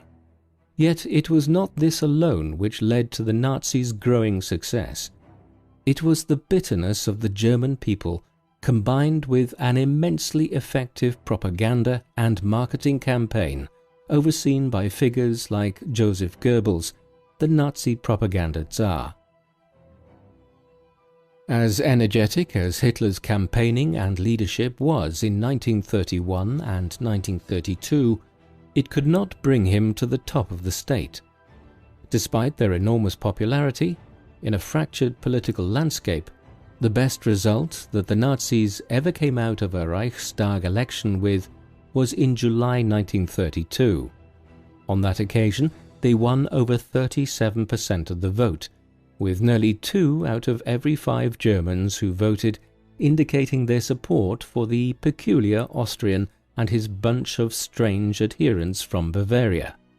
This made them the largest party in the Reichstag by quite some margin, but with none of the other parties willing to countenance offering them sufficient support to form a working coalition government, Hitler was left on the sidelines proclaiming his utter unwillingness to enter government unless he was made Chancellor of Germany. It was only in January 1933, after emergency meetings between the heads of the centrist parties and the leaders of big business in Germany, that an agreement was reached whereby a coalition government would be formed with Hitler as Chancellor. They thought they could contain him. How wrong they were. Within months, the Nazis had brushed aside all political opposition, and in 1934, after the death of President Paul von Hindenburg, Hitler won election as President too, and duly united the positions of Chancellor and President, proclaiming himself to be Führer, leader of a new Germany. The Weimar Republic was dead. Hitler's ascent to power was not without its missteps. In Mein Kampf, years earlier, he had written at length about the need for a paramilitary force known as stormtroopers and their employment to foment the coming Nazi revolution. Now, in 1933, he found himself having attained to the highest position in Germany, yet he faced a threat to his power within Nazism from Ernst Röhm, the head of the Stormtroopers or Sturmabteilung, Nazi paramilitary organization, better known simply as the SA. By the end of 1933, the SA had more than 3 million members and continued to grow, with some speculating that the much smaller Reichswehr, the very small national army that the Weimar Republic had been allowed to retain under the terms of the Treaty of Versailles, would soon be absorbed into the SA, and that Rome would become head of the German armed forces and a threat to Hitler in the process. And Rome displayed all the characteristics of a person who felt he was a rival to Hitler. Hitler and his closest allies acted on the 30th of June 1934, launching a series of attacks across Germany which lasted into the 1st and 2nd of July. The key goals were the elimination of Röhm and the other heads of the SA, but the Night of the Long Knives, as it became known, was also a means for Hitler to settle scores with all manner of perceived enemies and rivals. These included the murder of Gregor Strasser and several officials involved in foiling the Munich Putsch a decade earlier. It was all a sign of how ruthless the Führer could be after acquiring power. When Hitler secured power in 1933 and 1934, he did so with the goal of quickly revitalizing Germany's economic, social, political, and military fortunes, all with the goal of initiating a new European war that would overturn much of the rest of the First World War and make Germany the dominant power on the continent. This is often depicted as a war of revenge against Britain and France, but it was more complex than this. Certainly Hitler wanted to reverse the humiliation of the Treaty of Versailles, but his primary purpose in instigating a new war was ideological, aiming to acquire vast new territories to the east of Germany, where the new German Third Reich would primarily be an empire stretching from the River Rhine to the Ural Mountains. Yet given the diplomatic alignment of Europe in the aftermath of the First World War, he was in little doubt that this would probably necessitate a conflict with Britain and France, and that it would be best to neutralize France on Germany's western border to the greatest extent possible. With all this in mind, Hitler began taking steps immediately to bolster the German armed forces, and from 1935 onwards, Germany was openly rearming in breach of the Treaty of Versailles. One of the first major moves of the new regime was to begin acting on the anti-Jewish views Hitler had put forward in Mein Kampf years earlier, and which he continued to articulate in his speeches and political rhetoric thereafter. On the 1st of April 1933, just over a week after the passage of the Enabling Act that allowed Hitler and the Nazis to rule by decree, a national boycott of Jewish businesses was decreed, while in mid-May, Nazi book burnings targeted works by Jewish authors in particular. In 1935, Hitler did briefly criticize random attacks by the SA and other Nazi paramilitary groups against individual German Jews, but this was not born out of any sympathy, rather a desire to ensure that the state's anti-Semitism was coordinated. Thus, at a special meeting of the German Reichstag at Nuremberg in September of that year, Hitler instructed several Nazi government ministers and officials to begin drawing up the Nuremberg Laws, a series of pieces of legislation which effectively moved to make second-class citizens out of Germany's Jews, forbidding marriage and intercourse between Jews and non-Jews in Germany, as well as targeting Jewish businesses and banning Jewish people from employing Germans of a certain age and gender. The Nuremberg laws were only imposed in a piecemeal fashion for a time, but once the Summer Olympics had been held in Berlin in 1936, Hitler ordered them to be stringently imposed. The Kristallnacht, or Night of the Broken Glass, in which thousands of Jewish homes, businesses and synagogues were attacked, and hundreds of Jews were arrested, with many being killed, followed on the night of the 9th of November 1938 as the Nazi drift towards the Holocaust gathered pace. We might ask what daily habits the Führer kept once he came to power. While he was a workaholic, he was one of a different kind to many modern workaholics. For instance, he often did not rise until 10 a.m. or 11 a.m., or, depending on his schedule, sometimes close to midday. Conversely, he would work long into the night, with some who knew his habits in Berlin and the Wolf's Lair in later years attesting to the fact that he regularly stayed up until 3 a.m. or 4 a.m. working. An animal lover, he kept numerous dogs over the years, of which his German shepherds Blonder and Blondie were the most well known. This extended to adhering to a largely vegetarian diet, long before this was in any way common in European societies, something which he adopted in the mid-1930s, although he occasionally did eat meat and fish. Having smoked heavily in his younger years, often as many as 40 cigarettes a day, he quit and even offered gold watches to any of his associates who were also able to break the habit. He also quit drinking alcohol for the most part in the mid-1930s, though again would still imbibe small amounts on very rare occasions. The general sense we get is of an individual who, as he entered his mid-40s, became concerned with being healthier, although things like the cessation of smoking and adopting a vegetarian diet were hardly commonplace pieces of health advice offered by doctors in the 1930s. His one major vice remained a sweet tooth, with Hitler often eating many cream pastries in a day, sometimes while watching his favorite films such as Snow White and the Seven Dwarfs, released in 1937. Of course, many people have tried to understand the psychology of Hitler and why he behaved in the way he did. A wide range of theories have emerged, beginning during the Second World War when the Führer was still alive. These have ranged from suggesting that Hitler was bipolar, had psychotic tendencies, or was schizophrenic, to the previously noted idea that he was suffering from a prolonged form of post-traumatic stress disorder induced by his experiences during his childhood and the First World War. More obscure hypotheses include that he may have had an abnormal brain structure, or that he had multiple psychological conditions which led to his peculiar personal development.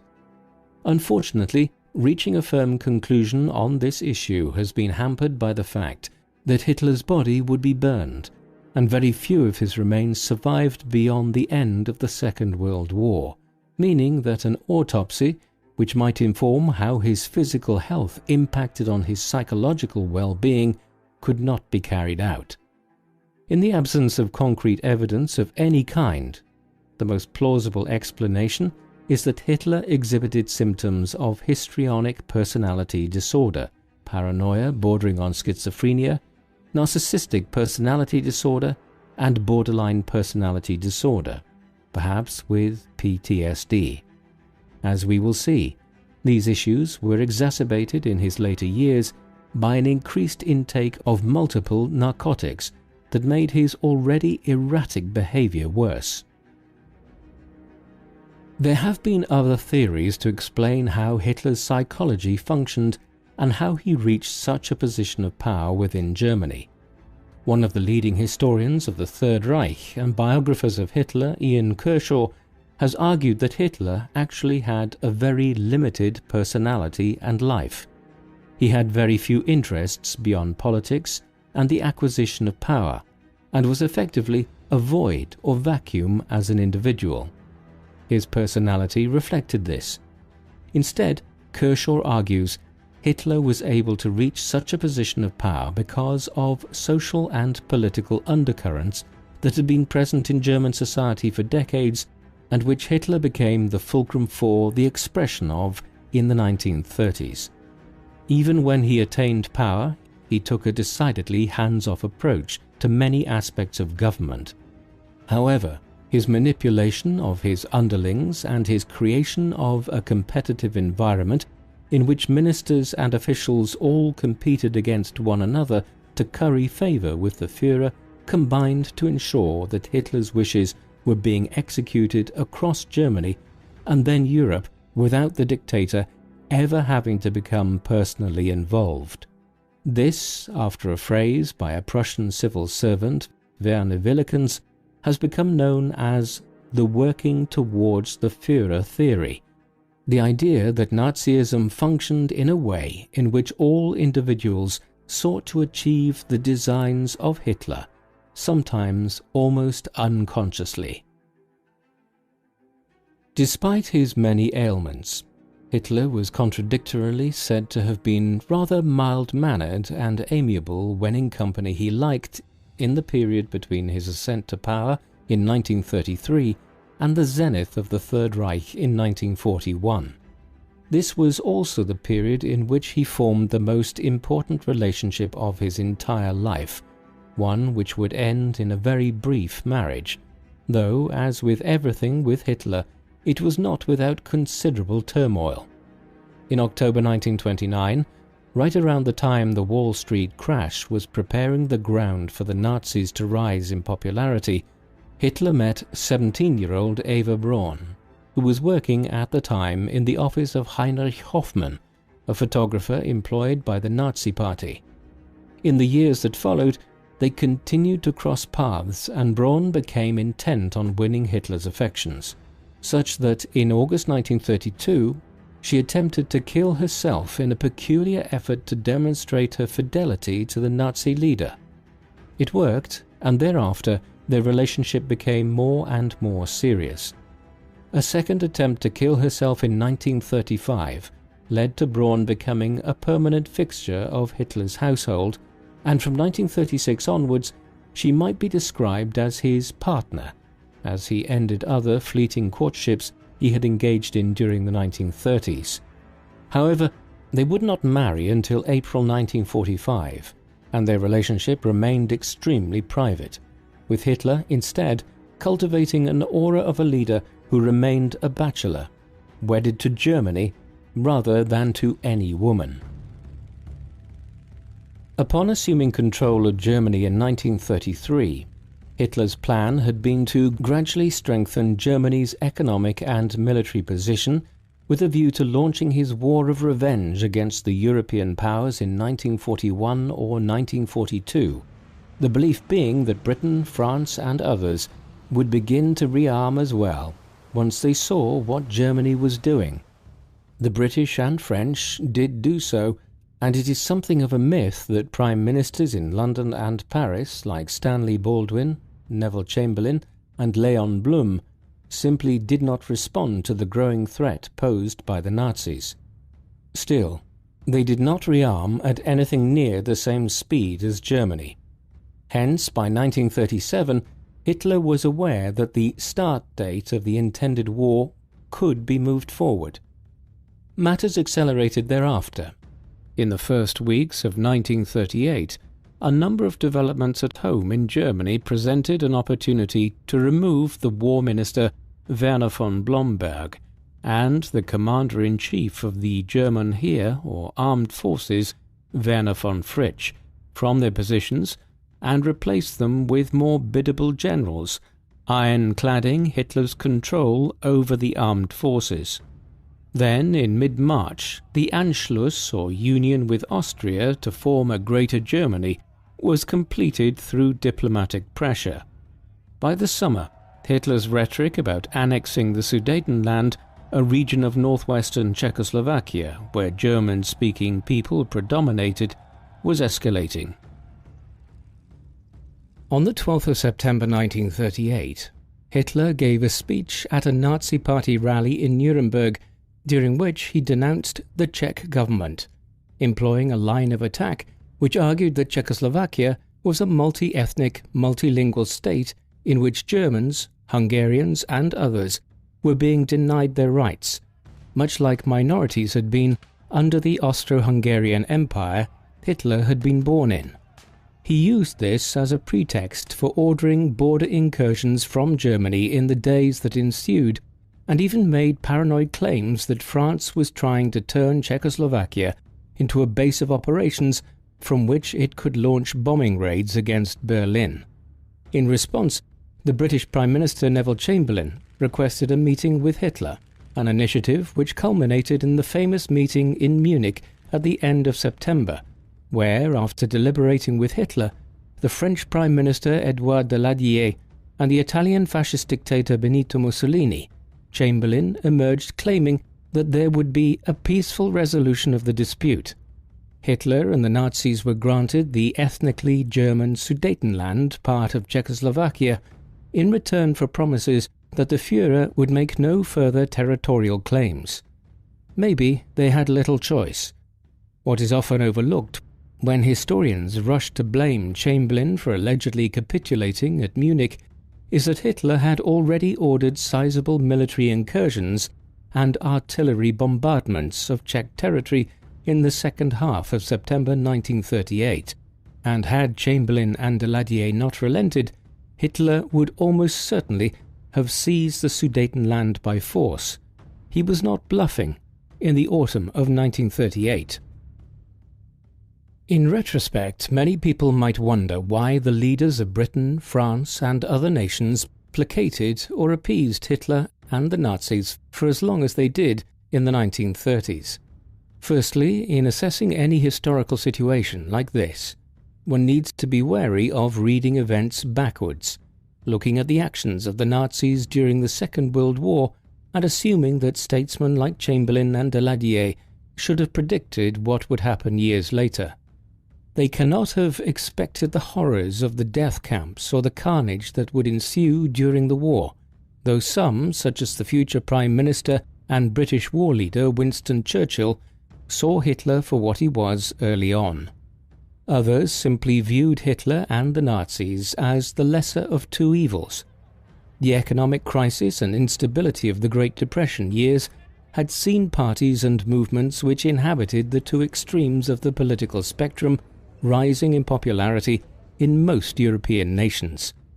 Faced with a choice between the communists on the far left or fascists and corporatists on the far right, some viewed the fascist approach as the better of the two options in the 1930s.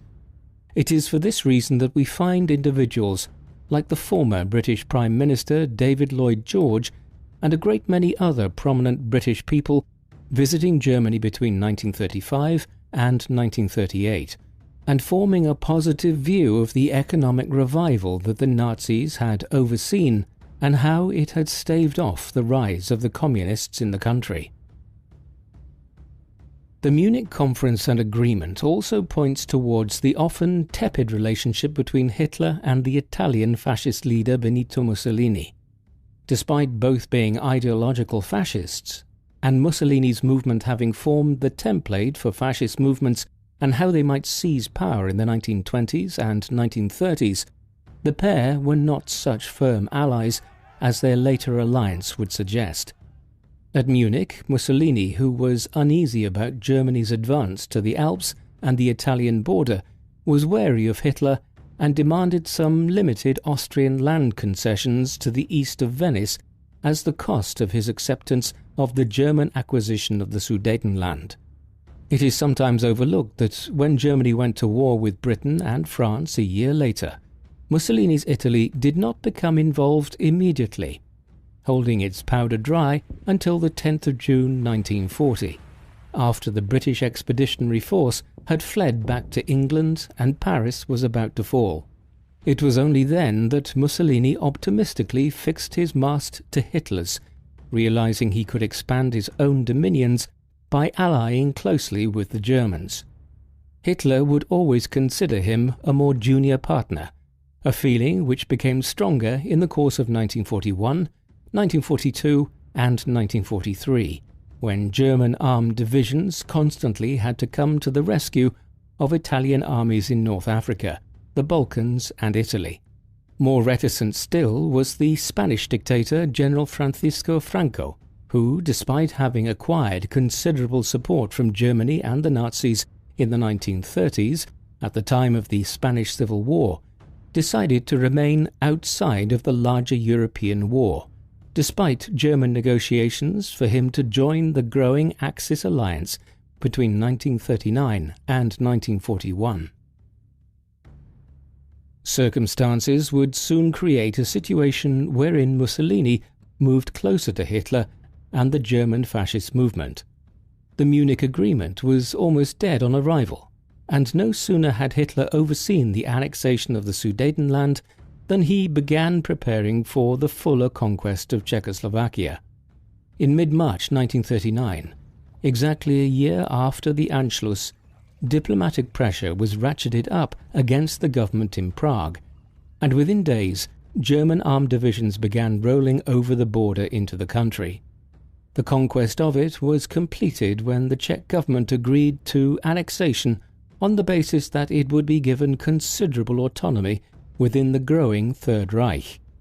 Hitler agreed to this, and then immediately reneged on his promise.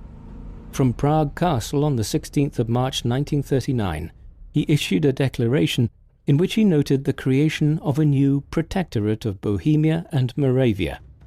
A Czech civil government remained in existence, but in reality, the new ruler was a German governor personally appointed by Hitler. The aftermath is very well known. Within weeks, Hitler stepped up his rhetoric concerning lands Germany had lost in Poland through the Treaty of Versailles. On the 1st of September 1939, after a ridiculous false flag operation was carried out to try to suggest that Germany was acting in self-defense, the Germans invaded Poland.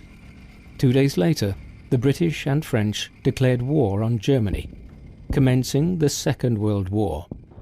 Hitler now moved to recast his position as Führer, moving from being a peacetime leader whose primary goal was to rejuvenate the German state, to now being a war leader who would oversee the German conquest of Europe.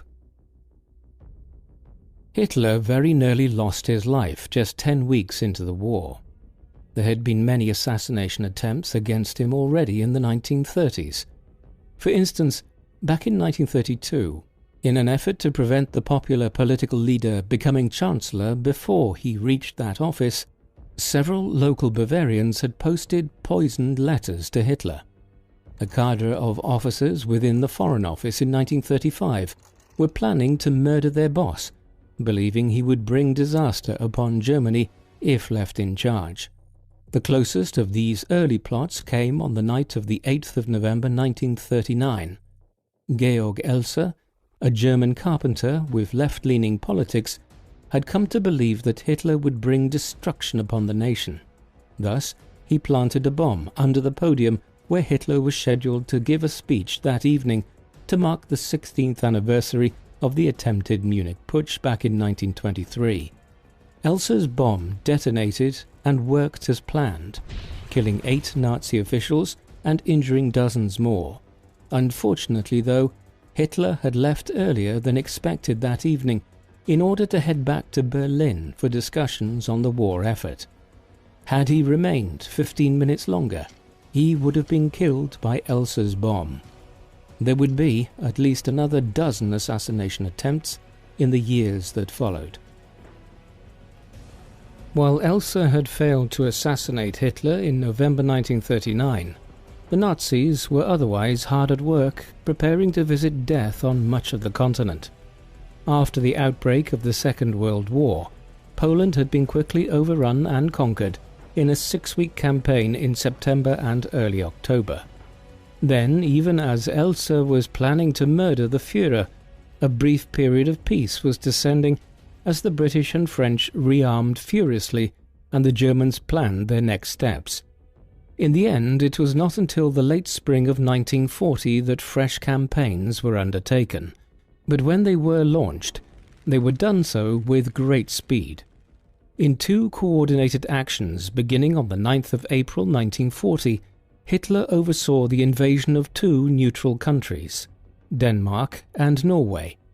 After their swift conquest, the attention turned westwards, and a month later the German Wehrmacht attacked 3 further neutral nations, Belgium, the Netherlands and Luxembourg, before finally heading into the cauldron of the First World War, northeastern France.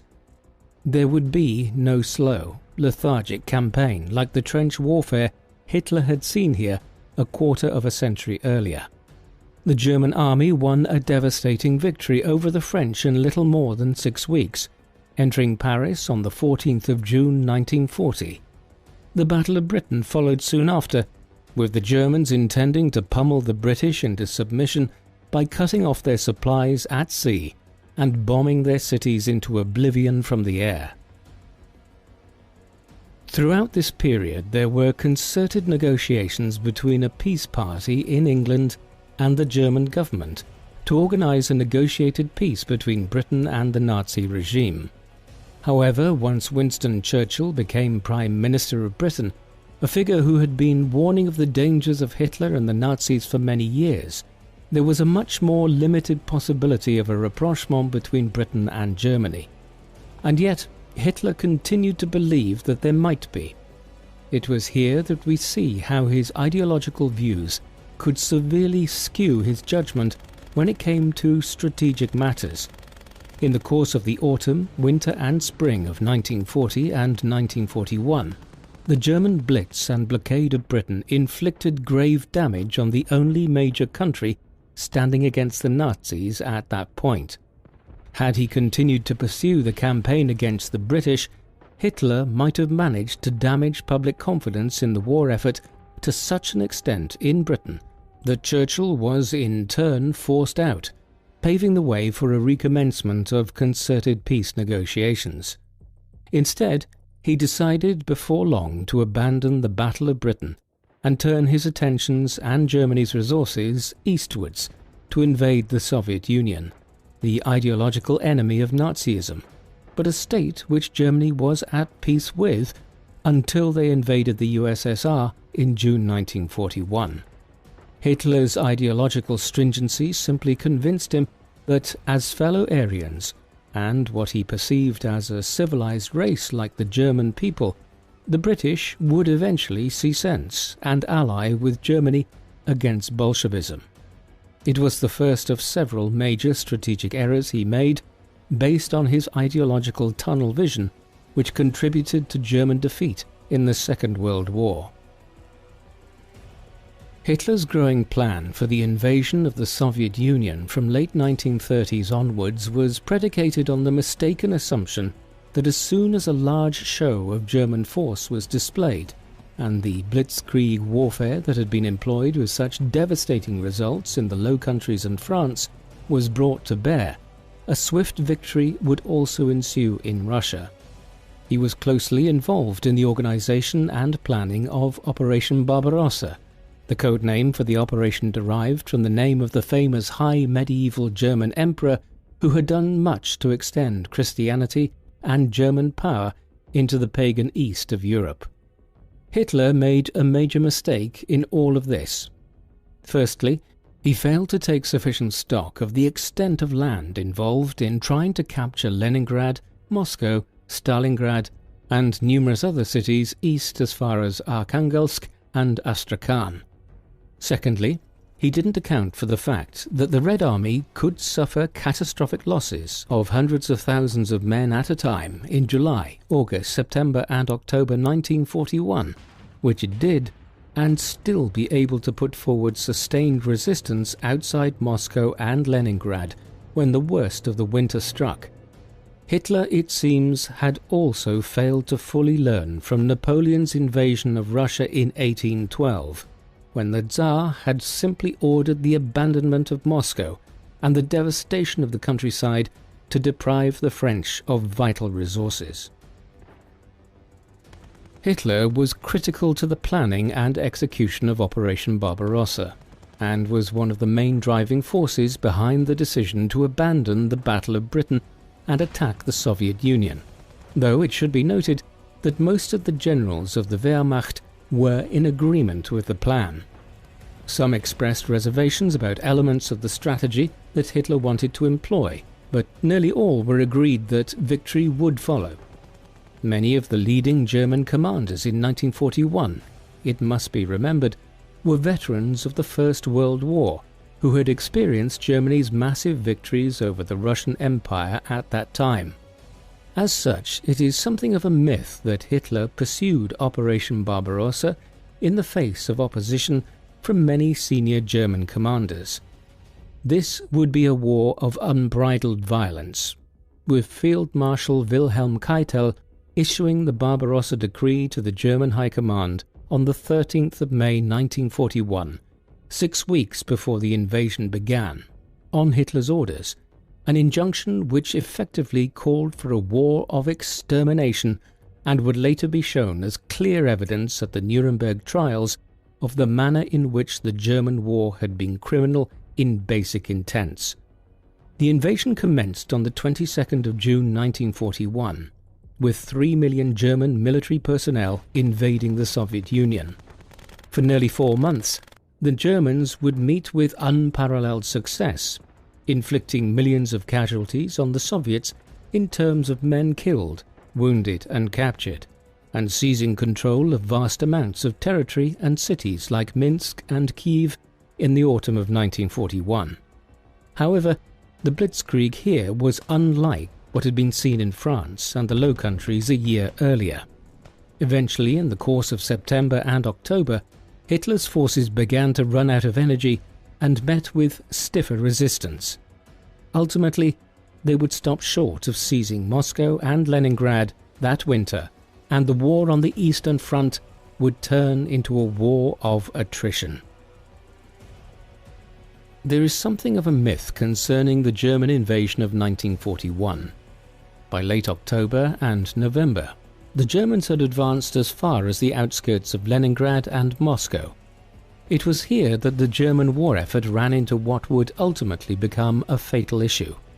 They finally met concerted Russian resistance outside the two cities, while the German lines were stretched, their men tired, and their tanks running short on fuel and other vital supplies. Then, to compound matters, it turned out that they had not been issued with adequate winter clothes as the worst of the Russian winter set in, causing hundreds of thousands of German men to become injured or immobilized through frostbite, or even to die, with many losing fingers, toes, or worse. There is no doubt that Hitler's ideological sense that the tough German warrior would simply persevere through the cold was an incredibly stupid decision in not providing sufficient winter clothing for the Germans on the front line, but it should also be acknowledged that the winter of 1941 was the coldest experienced in Western Russia in the entirety of the 20th century. Mother Nature was now turning against the Führer. The final months of 1941 were the critical period in the war. Had things developed differently on two different fronts, the conflict and modern world history might have ended very differently. Hitler's plan had been to secure Moscow and Leningrad, then launch a pincer movement southwards to secure the Caucasus oil fields.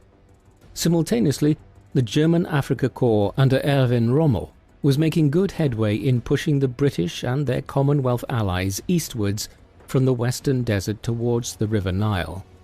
Their goal was to capture Cairo and then the Suez Canal, following which the Axis forces in North Africa would have been able to proceed into the Middle East and ultimately join up with the Germans emerging south through the Caucasus.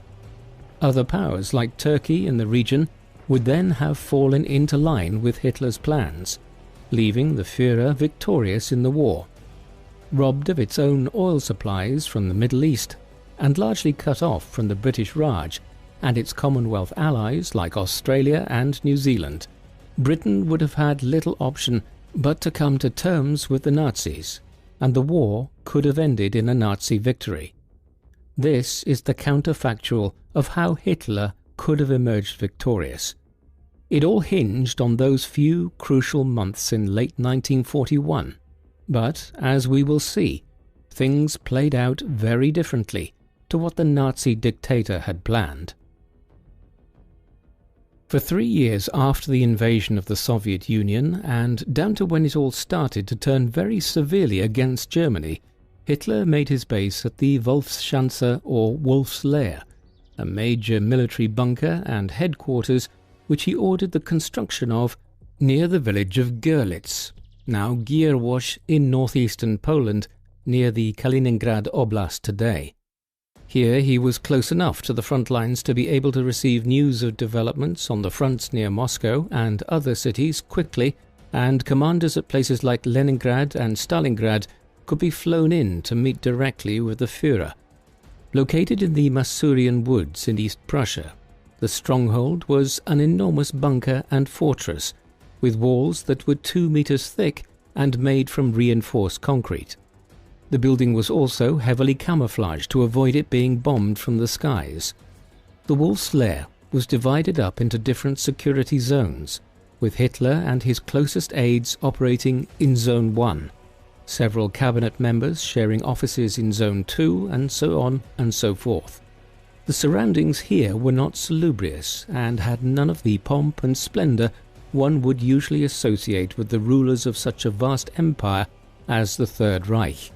Here Hitler began each day by doing some light work, before taking his dogs for a walk and returning to his desk. Meals were often communal.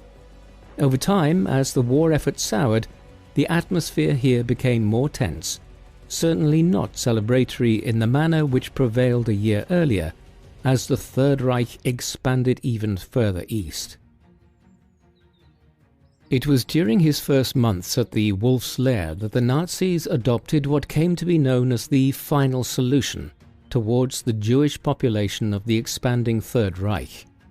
After the Nuremberg Laws and the Kristallnacht of the 1930s, thoughts had turned in 1939 to how the Jewish population of Europe would be approached by the Nazis, an issue which grew in importance following the conquest of Poland, where some 3.5 million Jews lived at the time.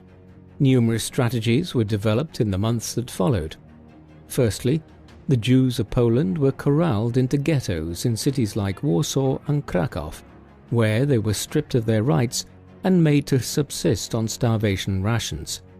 In tandem, a more comprehensive set of proposals was devised which envisaged the mass deportation of the Jews of Europe from the continent, with the most outlandish scheme being to send them en masse to the East African island of Madagascar, once the Suez Canal was captured.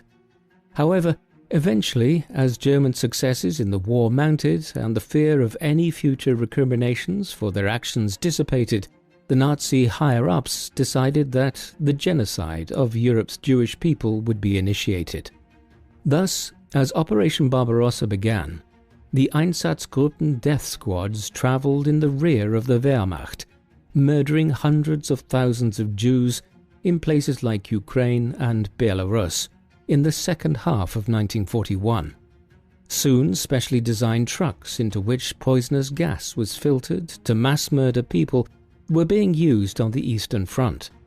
It wasn't too much of a leap from there to concluding that the Jews of Europe could be transported to a number of concentration camps in Poland, of the kind which the Nazis had been using as makeshift prisons in Germany since the mid-1930s, where gas would also be used to mass murder the continent's Jewish people.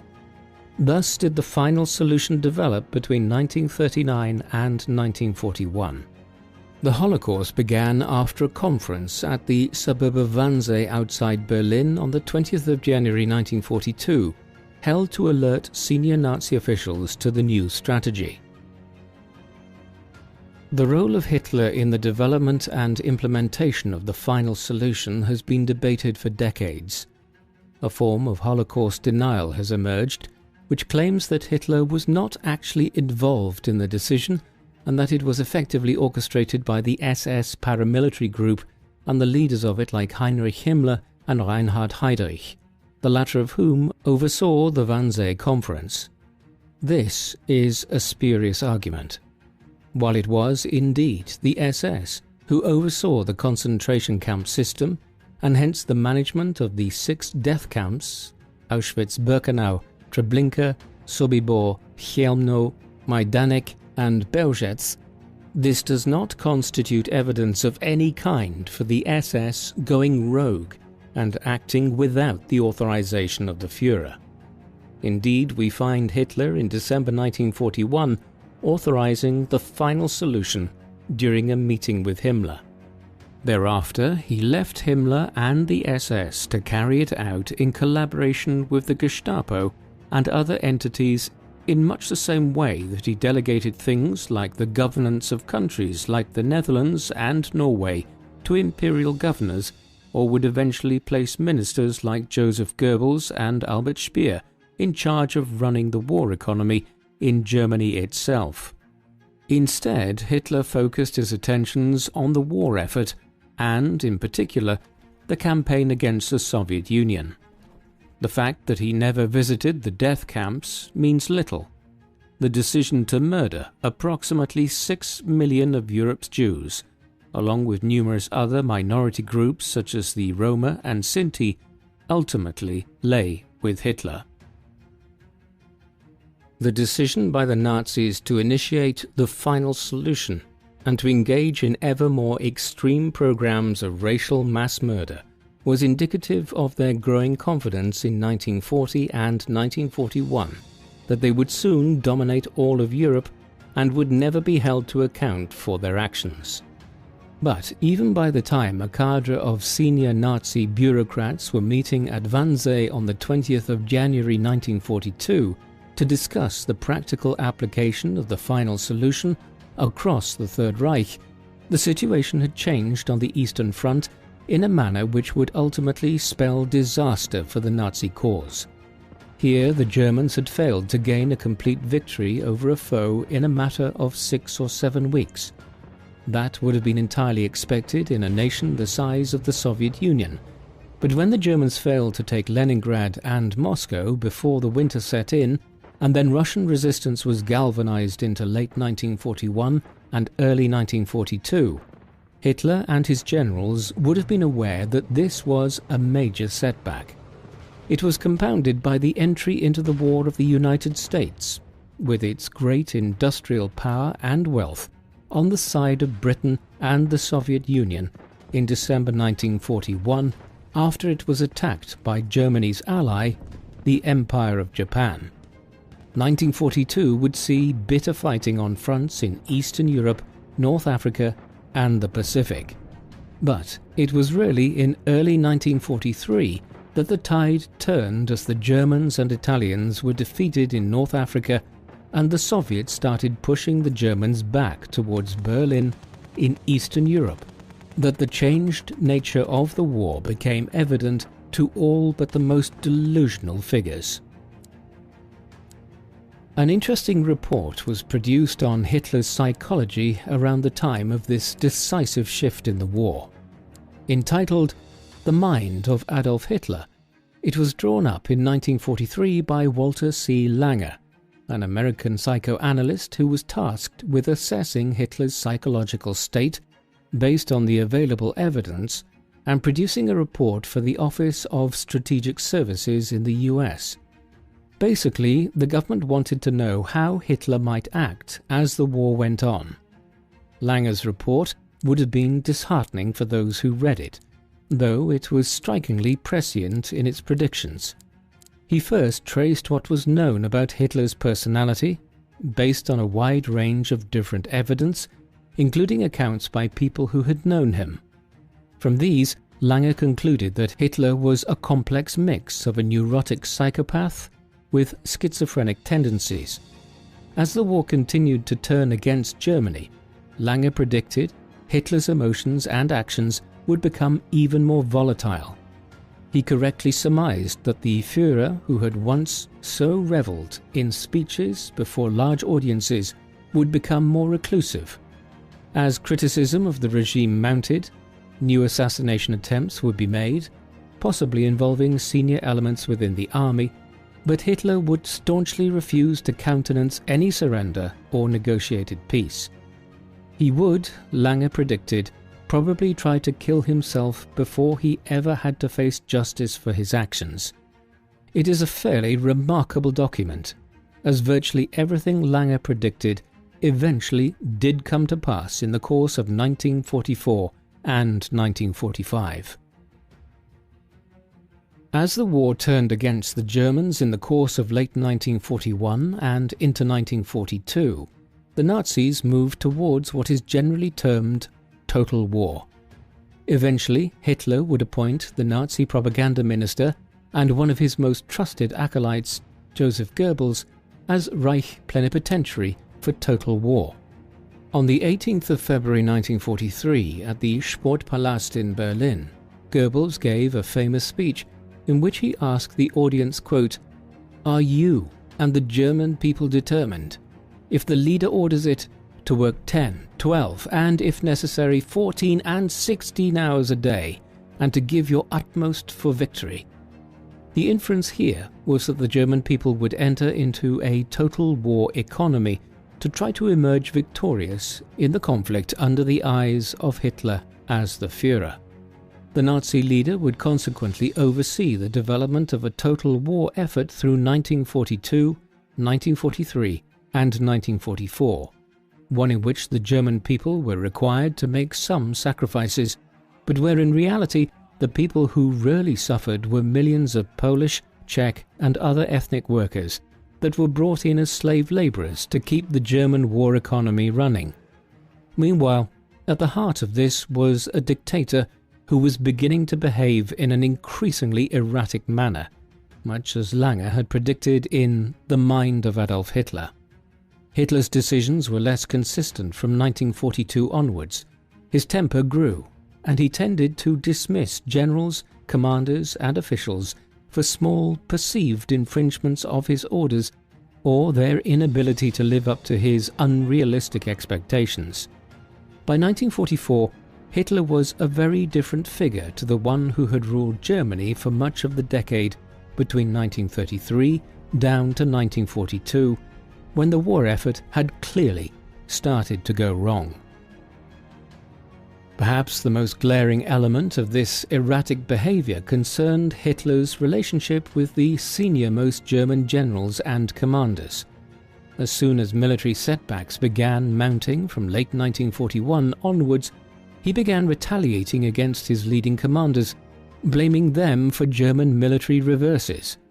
This was in stark contrast to the period between 1939 and the autumn of 1941, when Hitler had generally tried to claim credit for German strategic successes, claiming that he was the mastermind of the Nazi takeover of most of the European continent down to October 1941.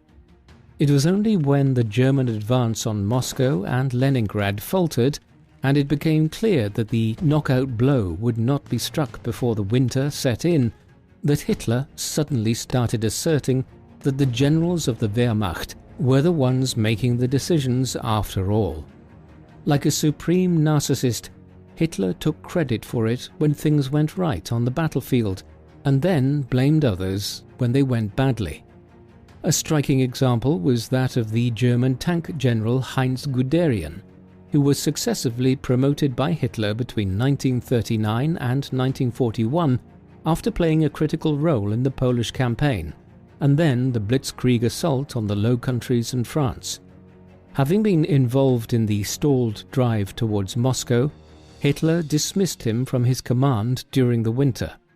This tendency only became more pronounced as the war went on, such that eventually Hitler ended up coming back to figures like Guderian and reappointing them to senior commands, once their replacements had failed to make miracles happen on the Eastern Front. Try though he might to siphon off the blame for Germany's military defeats on the generals of the Wehrmacht, the reality was that Hitler was increasingly responsible for some of the more tactically stupid decisions. A clear example of this is the Battle of Stalingrad, the engagement which became the crucible of the war on the Eastern Front between the autumn of 1942 and the first weeks of 1943. Securing the city was considered vital to gain control of the Caucasus oil fields, both to provide the German army with petroleum and to deprive the Soviets of it. To that end, Hitler ordered Field Marshal Friedrich Paulus to ensure the capture of the city with the German Sixth Army at all costs. Paulus managed to nearly secure control over the entire city in September and October 1942, but then a massive Soviet counterattack succeeded in stemming the German attack, following which they began to encircle the Sixth Army. Hitler then made the disastrous decision to order Paulus to hold firm and secure the city instead of attempting a breakout which might rescue the remnants of the Sixth Army. In the end, the Führer's attitude of no surrender led to the destruction of most of the German forces and the capture of the remnants of Paulus's army in late January and early February 1943. In the end, the Germans lost over 500,000 men, a cripplingly high figure given the numerical inferiority of the Germans and their Axis allies to the Soviets. Hitler was responsible for this. In other ways, Hitler's strategic decisions were poor, though not quite as strikingly as those made with the Battle of Stalingrad. For instance, the series of massive fortifications and defensive points which Hitler ordered the construction of all along the coast of France, the Low Countries, Western Denmark and Norway, through Führer Directive No. 40 on the 23rd of March 1942, and what became known as the Atlantic Wall, was semi-successful insofar as it did make the Allies think very hard about how they would launch an amphibious assault on Western Europe in the summer of 1944. Similarly, the decision to take over the Italian armed forces and territories in September 1943, when it became clear that the fascist government in Rome was about to switch sides and join the Allies after they invaded southern Italy, stalled the Allied advance in the Mediterranean. But all of these measures point towards an awareness of the futility of the war effort after a certain point. Issuing commands to build a giant series of defences across the Atlantic coast of Europe indicates that Hitler realised the strategic situation had changed immensely over the winter of 1941. Yet surrender or a negotiated peace of any kind was never countenanced by the Führer. He transformed Germany into a death cult in the process. As the war shifted in this way, Hitler was becoming an increasingly frail individual. Some of this was the result of the most serious assassination attempt he faced during his entire reign as the Nazi dictator, one which again fulfilled part of Langer's predictions in The Mind of Adolf Hitler. On the 20th of July 1944, a cohort of German army officers, led by Friedrich Olbricht and Klaus von Stauffenberg, conspired to leave a briefcase full of explosives in a conference room in the Wolf's Lair during a meeting. Hitler was chairing there. They then initiated an attempted coup, but, unbeknownst to them, the briefcase had been placed in such a way that Hitler did not suffer the full impact of the explosion and survived. The plotters were rounded up in the hours and days that followed, and Hitler ordered the Gestapo to oversee a ruthless policy of eliminating anyone who was connected to the plotters in the slightest manner. However, the Führer had not escaped unharmed. The conference table shielded him from the worst impact of the blast, but he suffered a perforated eardrum and numerous other injuries. A stenographer attending the meeting was killed and over 20 people were injured, a sign of how close the 20th of July plot came to ending Hitler's life and changing the course of the war. The injuries which Hitler sustained in the 20th of July plot added to his many health issues by the closing year of the war. There has been much recent study of his conditions by historians. These have concluded that he was variously suffering from physical ailments such as the damage to his hearing and wounds from the blast, as well as many other potential afflictions, including things like Parkinson's, syphilis, Huntington's disease, and severe stomach and bowel problems. Some of these theories would explain how his hands developed serious tremors and shakes in his final years, and other afflictions of that kind. What then compounded the problem was that Hitler employed an experimental physician, Dr. Theodor Morell, a figure who began flooding Hitler's system with a growing cocktail of narcotics and bizarre potions to treat his many ailments and allow him to continue functioning as Germany's ruler and war leader. Some of these were rather benign, if somewhat strange, including large concentrations of injected vitamins and things like pig's liver extract. However, others were potent narcotics. By the final stages of the war, Hitler was a drug addict by many modern definitions of the condition, essentially being brought up and down by Morell's injections, depending on whether he needed to be active or needed to sleep.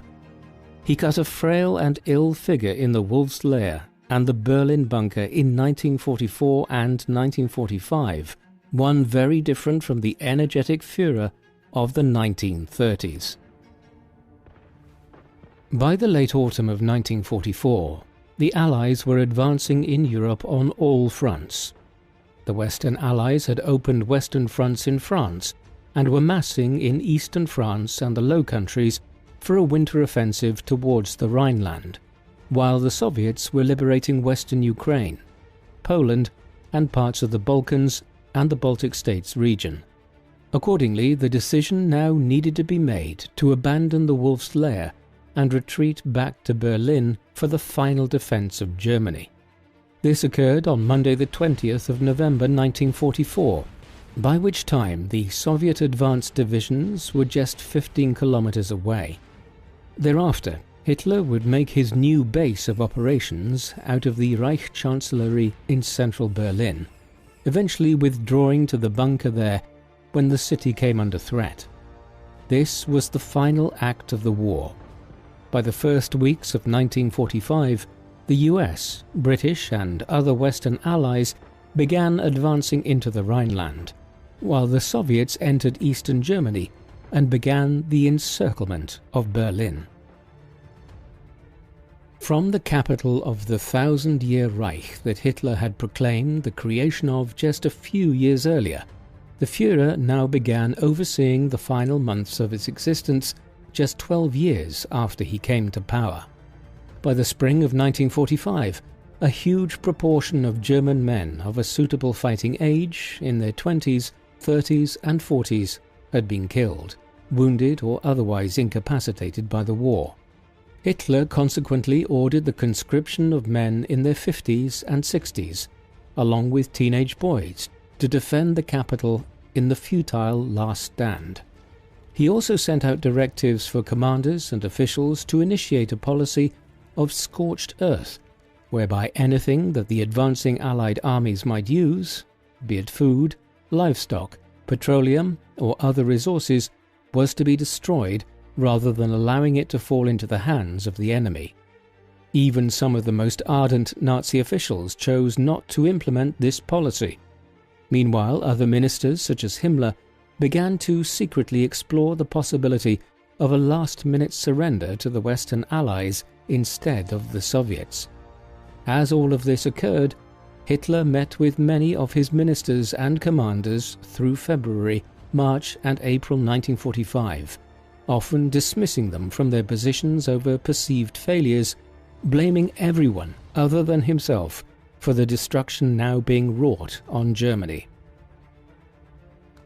After weeks of fighting in and around the city, the battle for the centre of Berlin commenced on the 16th of April 1945.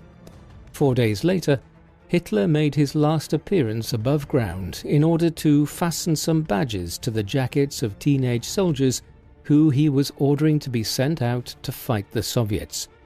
Thereafter, he withdrew underground to the Reich Chancellery bunker in the centre of the city.